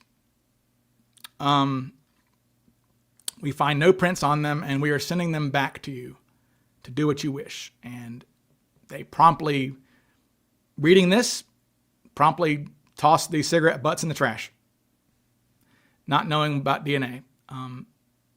Really crappy. So I wouldn't say it's incompetence so much as just lack of forethought, I guess. They're not Nostradamus. The hair slide, though, is bothersome. Okay, that's bothersome. The last we see of the hair slide is it is in the custody of the crime lab in DC, and they write a memo saying we are enclosing a hair slide, sending us back to you, Vegas. And then years later, Seattle contacts Vegas and says, hey, where's the hair slide? We'd like to do DNA testing. And Vegas says, we never got it back from... They lied, though. They said, we never got it back after the 1970... So there were the hair slide was tested 3 times that we know of. McCoy, Ralph Silkwood, who was the country western DJ who faked his own death about a week before the hijacking and then disappeared and was reemerged a few years later. They were really interested in Ralph Silkwood for being Cooper because he was also a pilot. So his hair was tested, and then Orville Lyons' hair was tested. Now, Silkwood was tested in 1974. And so when Seattle in 2002 contacts Vegas saying, hey, where's the hair slide?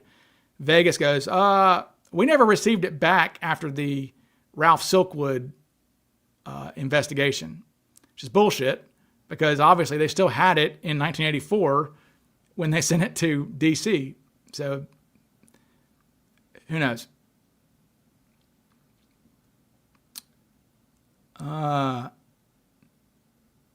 Yeah, Jay Plott's right. The best at the time would have been saliva blood type. Yeah, I think you're right. Yeah, they could. You're right. I do believe I've researched that they did have the capacity on fluids to be able to test blood types and things like that.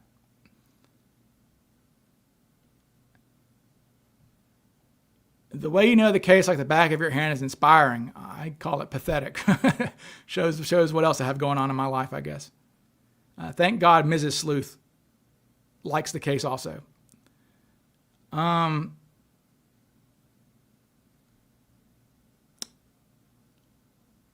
Okay. Is it assumed Cooper was an only child? No. I would say he had no family, probably. He might have had a wife. I don't know. He could have had a wife who was in on it, but I don't think he was the William J. Smith type guy who had kids waiting for a Thanksgiving dinner the next day, right?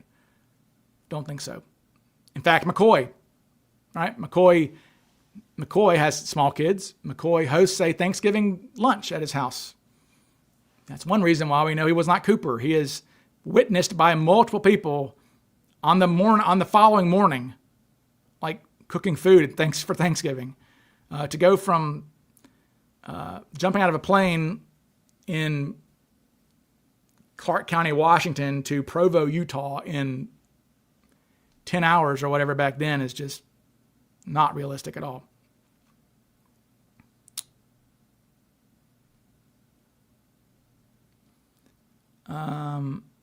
Mrs. Colombo, she would like that. She likes Colombo. Tina Barr money seems planted. I don't know. Your guess is as good as mine there, Matt. Don't know. The evidence, if you just take the evidence that we have now, seems possible. That there's no, obviously the money has spring diatoms on it, so it didn't get wet in the winter time. It doesn't have silt on it, so it wasn't transported there by a flood. But I would agree with that, Max.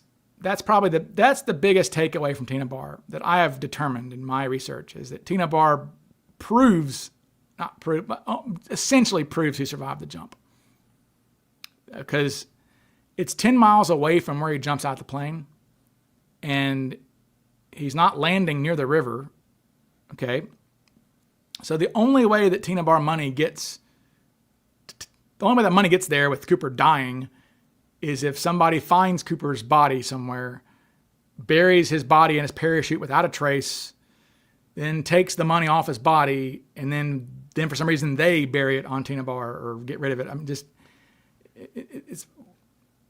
Cooper was the mechanism.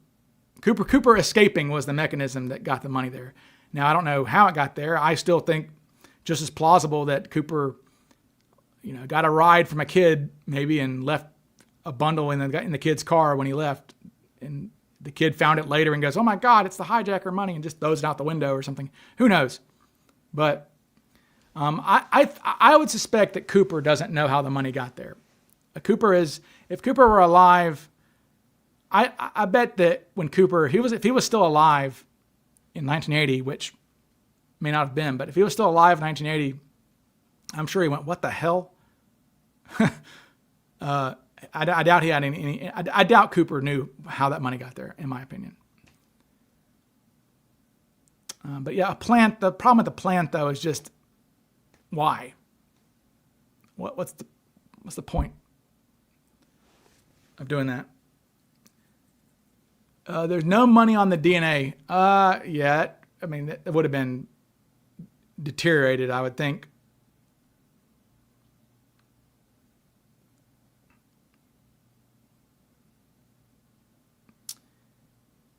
He could have left it in Tina's purse. Yep, I remember that was the one that was.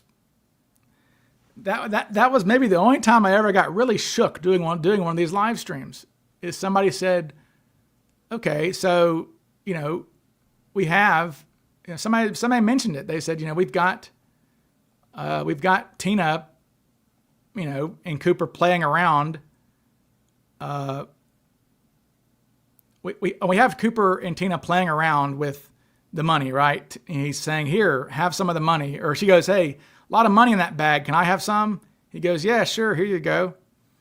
And she takes it and looks at it, and it's probably about $2,000. It's a packet, I would assume, not a bundle. But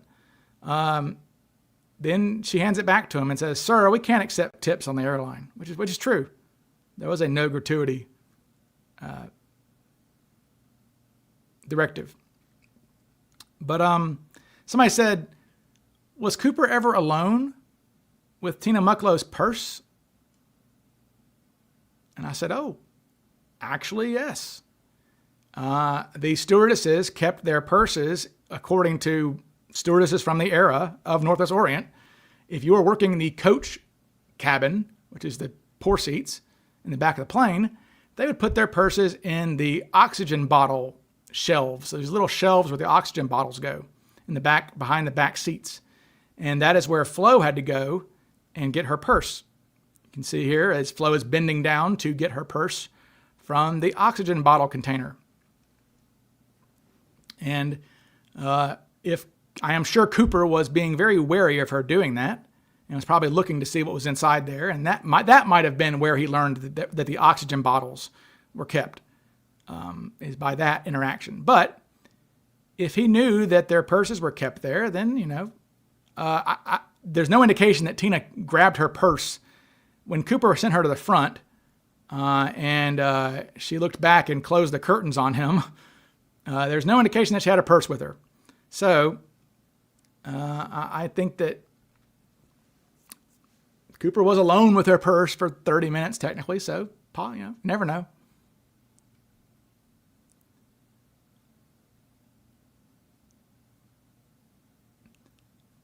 Absolutely. $6,000 was a tremendous amount of money back then.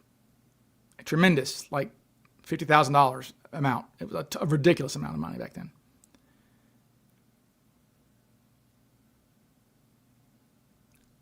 No, I don't buy that at all. Remember, Tina was not his first choice to be his assistant. It was Flo. Flo was Cooper's first choice. If Tina and Cooper knew each other, then he would have handed her the ransom note, right? Not Flo. Because Flo could have screamed and caused the whole thing to go haywire, right? Larry Carr is not lying to us, Max. I'll ban you if you say that again. Larry Carr is not lying to us. There is nothing, the FBI is not lying about this case. They don't give a shit. It's not important to them. It's a damn hijacking. There's nothing ethereal about this case. We're just nerds. It's an unsolved mystery, that's all. Not that fascinating. To them, the FBI, they don't care.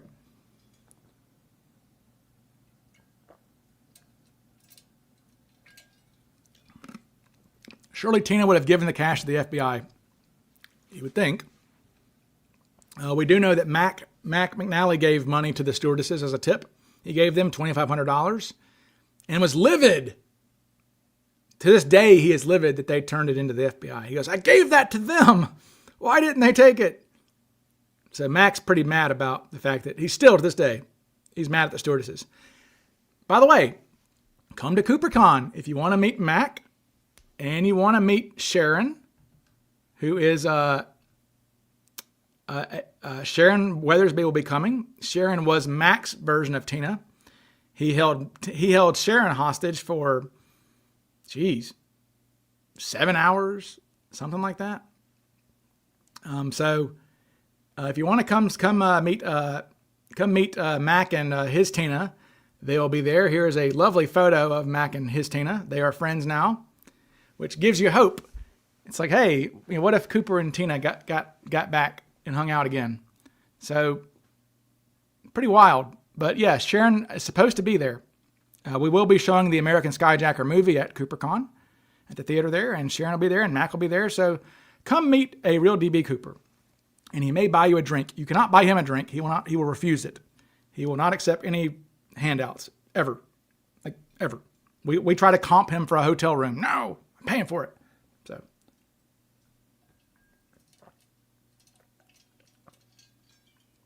Well, good, Max. I'm glad you're coming.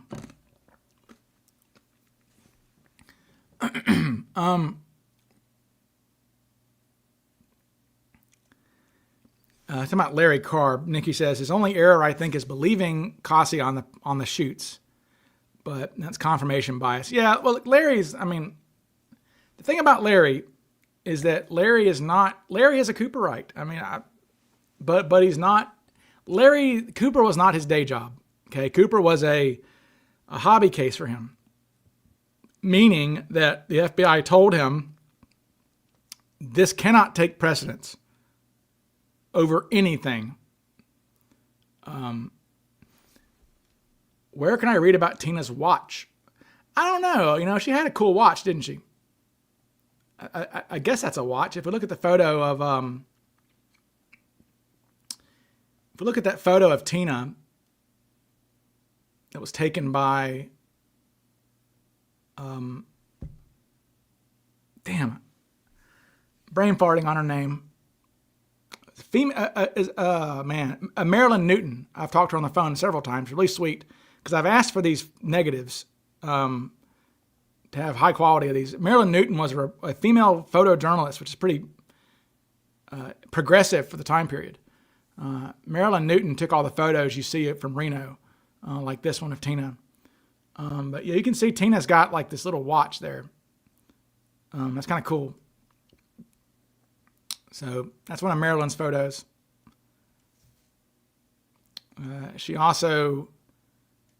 Marilyn also took this pretty famous one as well of the flight crew. It's a really good photo.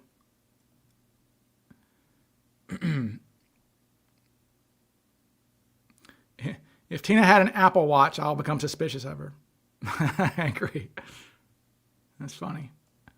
All right. What else? Do I think more money can be found? Well, hell, we're still finding money that was recovered. Last year? A guy posted on Reddit that his dad received him. So the insurance, remember, about 280 bills. It was actually 300, including the scraps, but 280 recognizable bills were part of the Cooper loot that was recovered. And a federal judge determined that the FBI got to keep 13 of them, and that Brian and the insurance company were going to split the rest. So we always wondered, no, Max, that was not the next day when they were interviewed. Those photos come from the night. Maybe technically AM. But maybe technically AM. Early AM. But no. They spoke to the press that night, briefly, after they were interviewed by the FBI. So yeah, some guy, we always wondered where are the 100 and, not good at math, but where are the 130 bills or whatever that the insurance company got? We always wondered. We assumed they were lost or destroyed, or they didn't give a shit and threw it away. But apparently a guy posted on Reddit a really nice Cooper 20 and said, my dad worked for Royal Globe and got it as a retirement gift. So there are Cooper 20s out there. All right.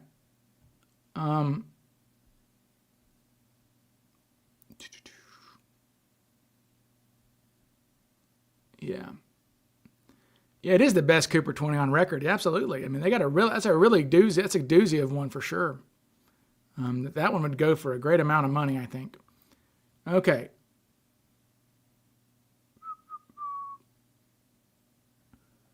Maybe it was the money for Tina, but he never put it back with the rest of the money.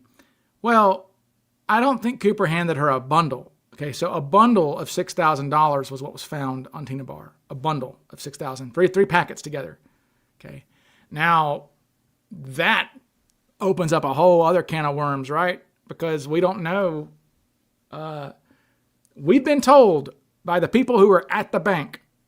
We've been told by the man who carried the money on his lap to the airport that the standard thing they did at the bank was bundle in 5-packet bundles. Okay. The Tina Bar money is a 3-packet bundle. What does that mean? Don't know. Maybe there was who knows? But we were told 5-packet bundles. It would have been really nice if the money had been photographed before it was put on the plane so we could know for sure. But, the guy who was there said it was 5-packet bundles to the best of his recollection. Okay.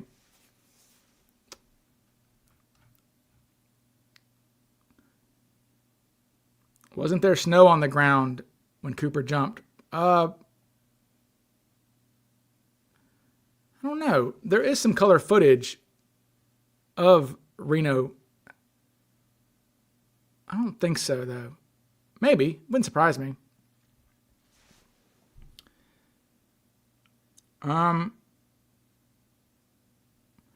There's no way Cooper landed in the water and the money's still tied to him. Well, Cooper didn't land there's no way Cooper landed in the water anyway.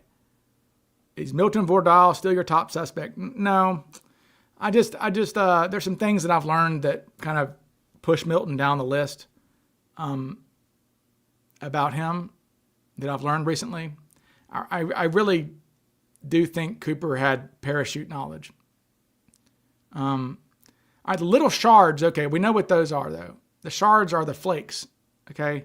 If we look at the money, the shards that were found, I'm not sure if this has them. Okay, that's a really good picture of it. But the shards, remember, this is a comparison.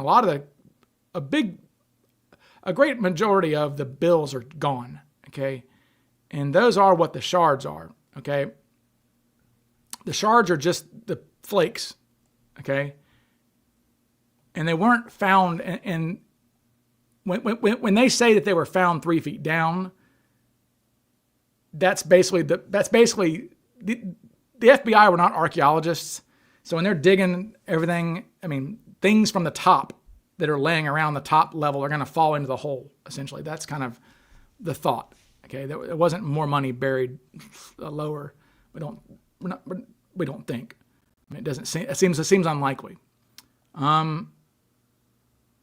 I have a money with the? Do I don't have a picture of the money. Yeah, this has some shards on it. You see these little flakes over here on the right side of the image. Those are shards. Shards. Uncle Bruce makes a big deal of the shards. Don't know why, because clearly the shards are just the pieces of the fragments that came off.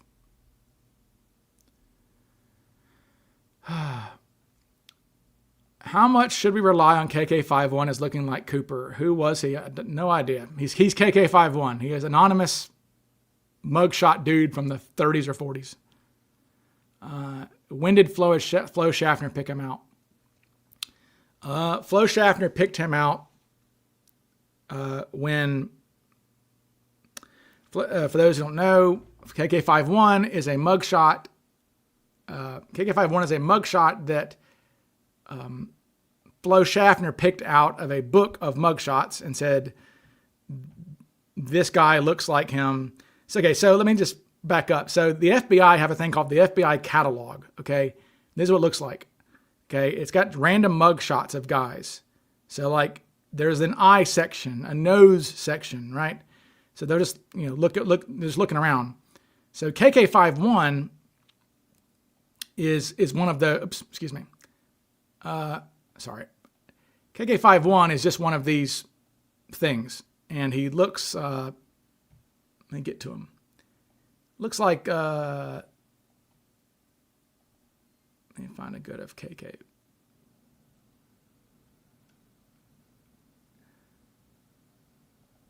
Looks like this. This is KK51 essentially. Okay. There. Okay. So she said that looks like Cooper, but you need to do certain things to him. Okay. Make adjustments to him. And so they did. They used KK51 as the template for the first sketch. All they did was they elongated his head. They narrowed his head out. You can see the facial lines are similar. The head, the hairline, everything is similar. So KK51 is the sketch, is the mugshot that the Bing sketch, even though this looks nothing like Bing, it was the sketch that they modified, or the mugshot they modified to create Bing. Okay, and it was done 2 days after the hijacking when they made the sketch with the sketch artist. So that's why KK51 is important. She said, that looks like him, but you got to modify him a little bit. And clearly they made his nose a lot smaller.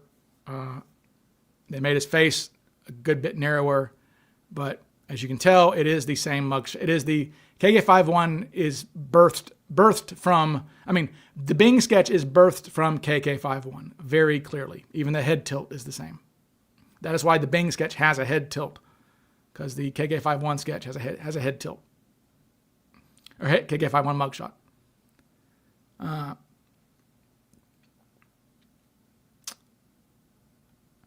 Yes, it's a primitive identikit. Is what the facial identification catalog is. Yep. What do you think Cooper did with the parachute? Buried it, or? I think he threw it in the river. I put some stock into the parachute sighting that was spotted, the Jeffrey chute they call it, that was spotted, hung up on the I-5 railroad bridge. I think a day or two later, a white canopied parachute. I think that could have been Cooper's chute. And I remember talking to Lee Gossett, the Air America jumper and kicker, and he liked the idea a lot, my idea of, if you're Cooper, you just, if you're Cooper, you just go over the bridge. I mean, hang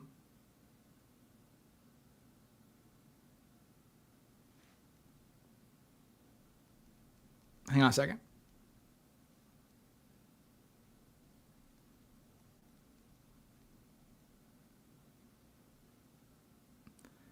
Anyway,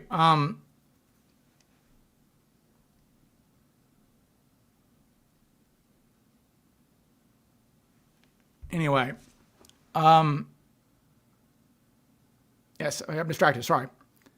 Yes, I think Cooper.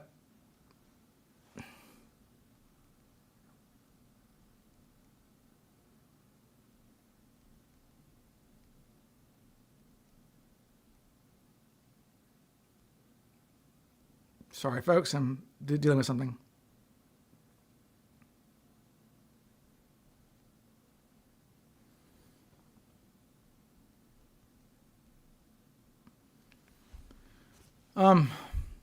Sorry about it. Yeah, I'm fine. Sorry.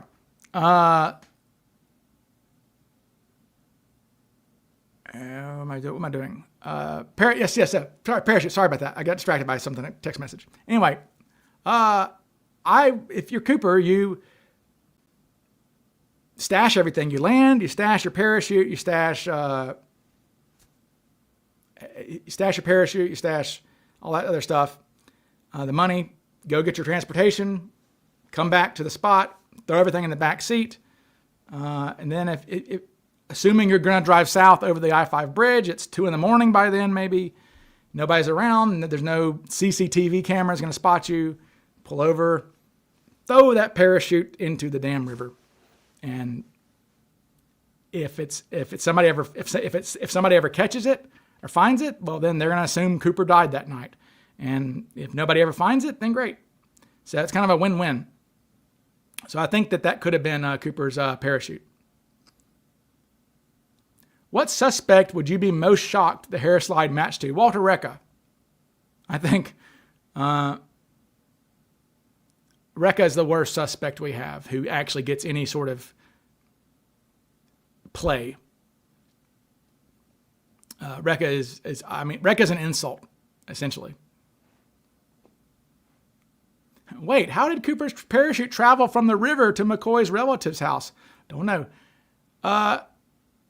Nikki says not Rod Bonifield. Bonifield's pretty bad, but Recca is impossible. right? I mean, Rekka is jumping 150 miles away, apparently. So, I mean, I would believe a 19-year-old Cooper over believing that Cooper jumped over Clallam. I'll just say that somehow that is even more likely than Rekka is a 19-year-old Cooper. Just going off that, right? Cooper probably wore long johns. Maybe. Wouldn't be dumb. That'd be smart to do that. Is there a definitive schedule for CooperCon? Not yet. Not yet, guys. Soon we'll have one. So just hang tight. Let's see. Did anyone make comments on Cooper's teeth? Nope. Not at all.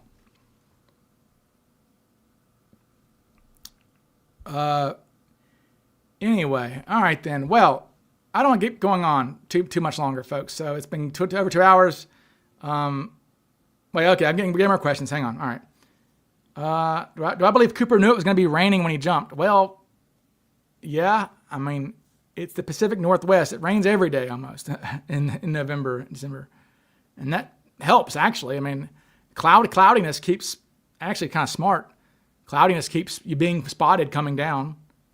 It keeps chase planes from seeing you, perhaps. Did the FBI ever offer Cooper a clean slate? They considered it, actually.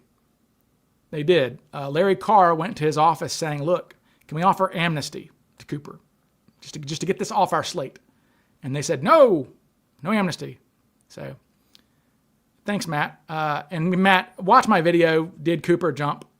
Please. Everything's explained in my video, Did Cooper Jump? Cooper definitely jumped. Will Rob Hetty be at CooperCon? I hope. When is your next video? Coming soon. Maybe tonight or tomorrow. So hang tight. All right, folks, that's all I've got for today. So like, subscribe, and all that YouTube-y stuff. And I will be talking to you guys again soon. Bye.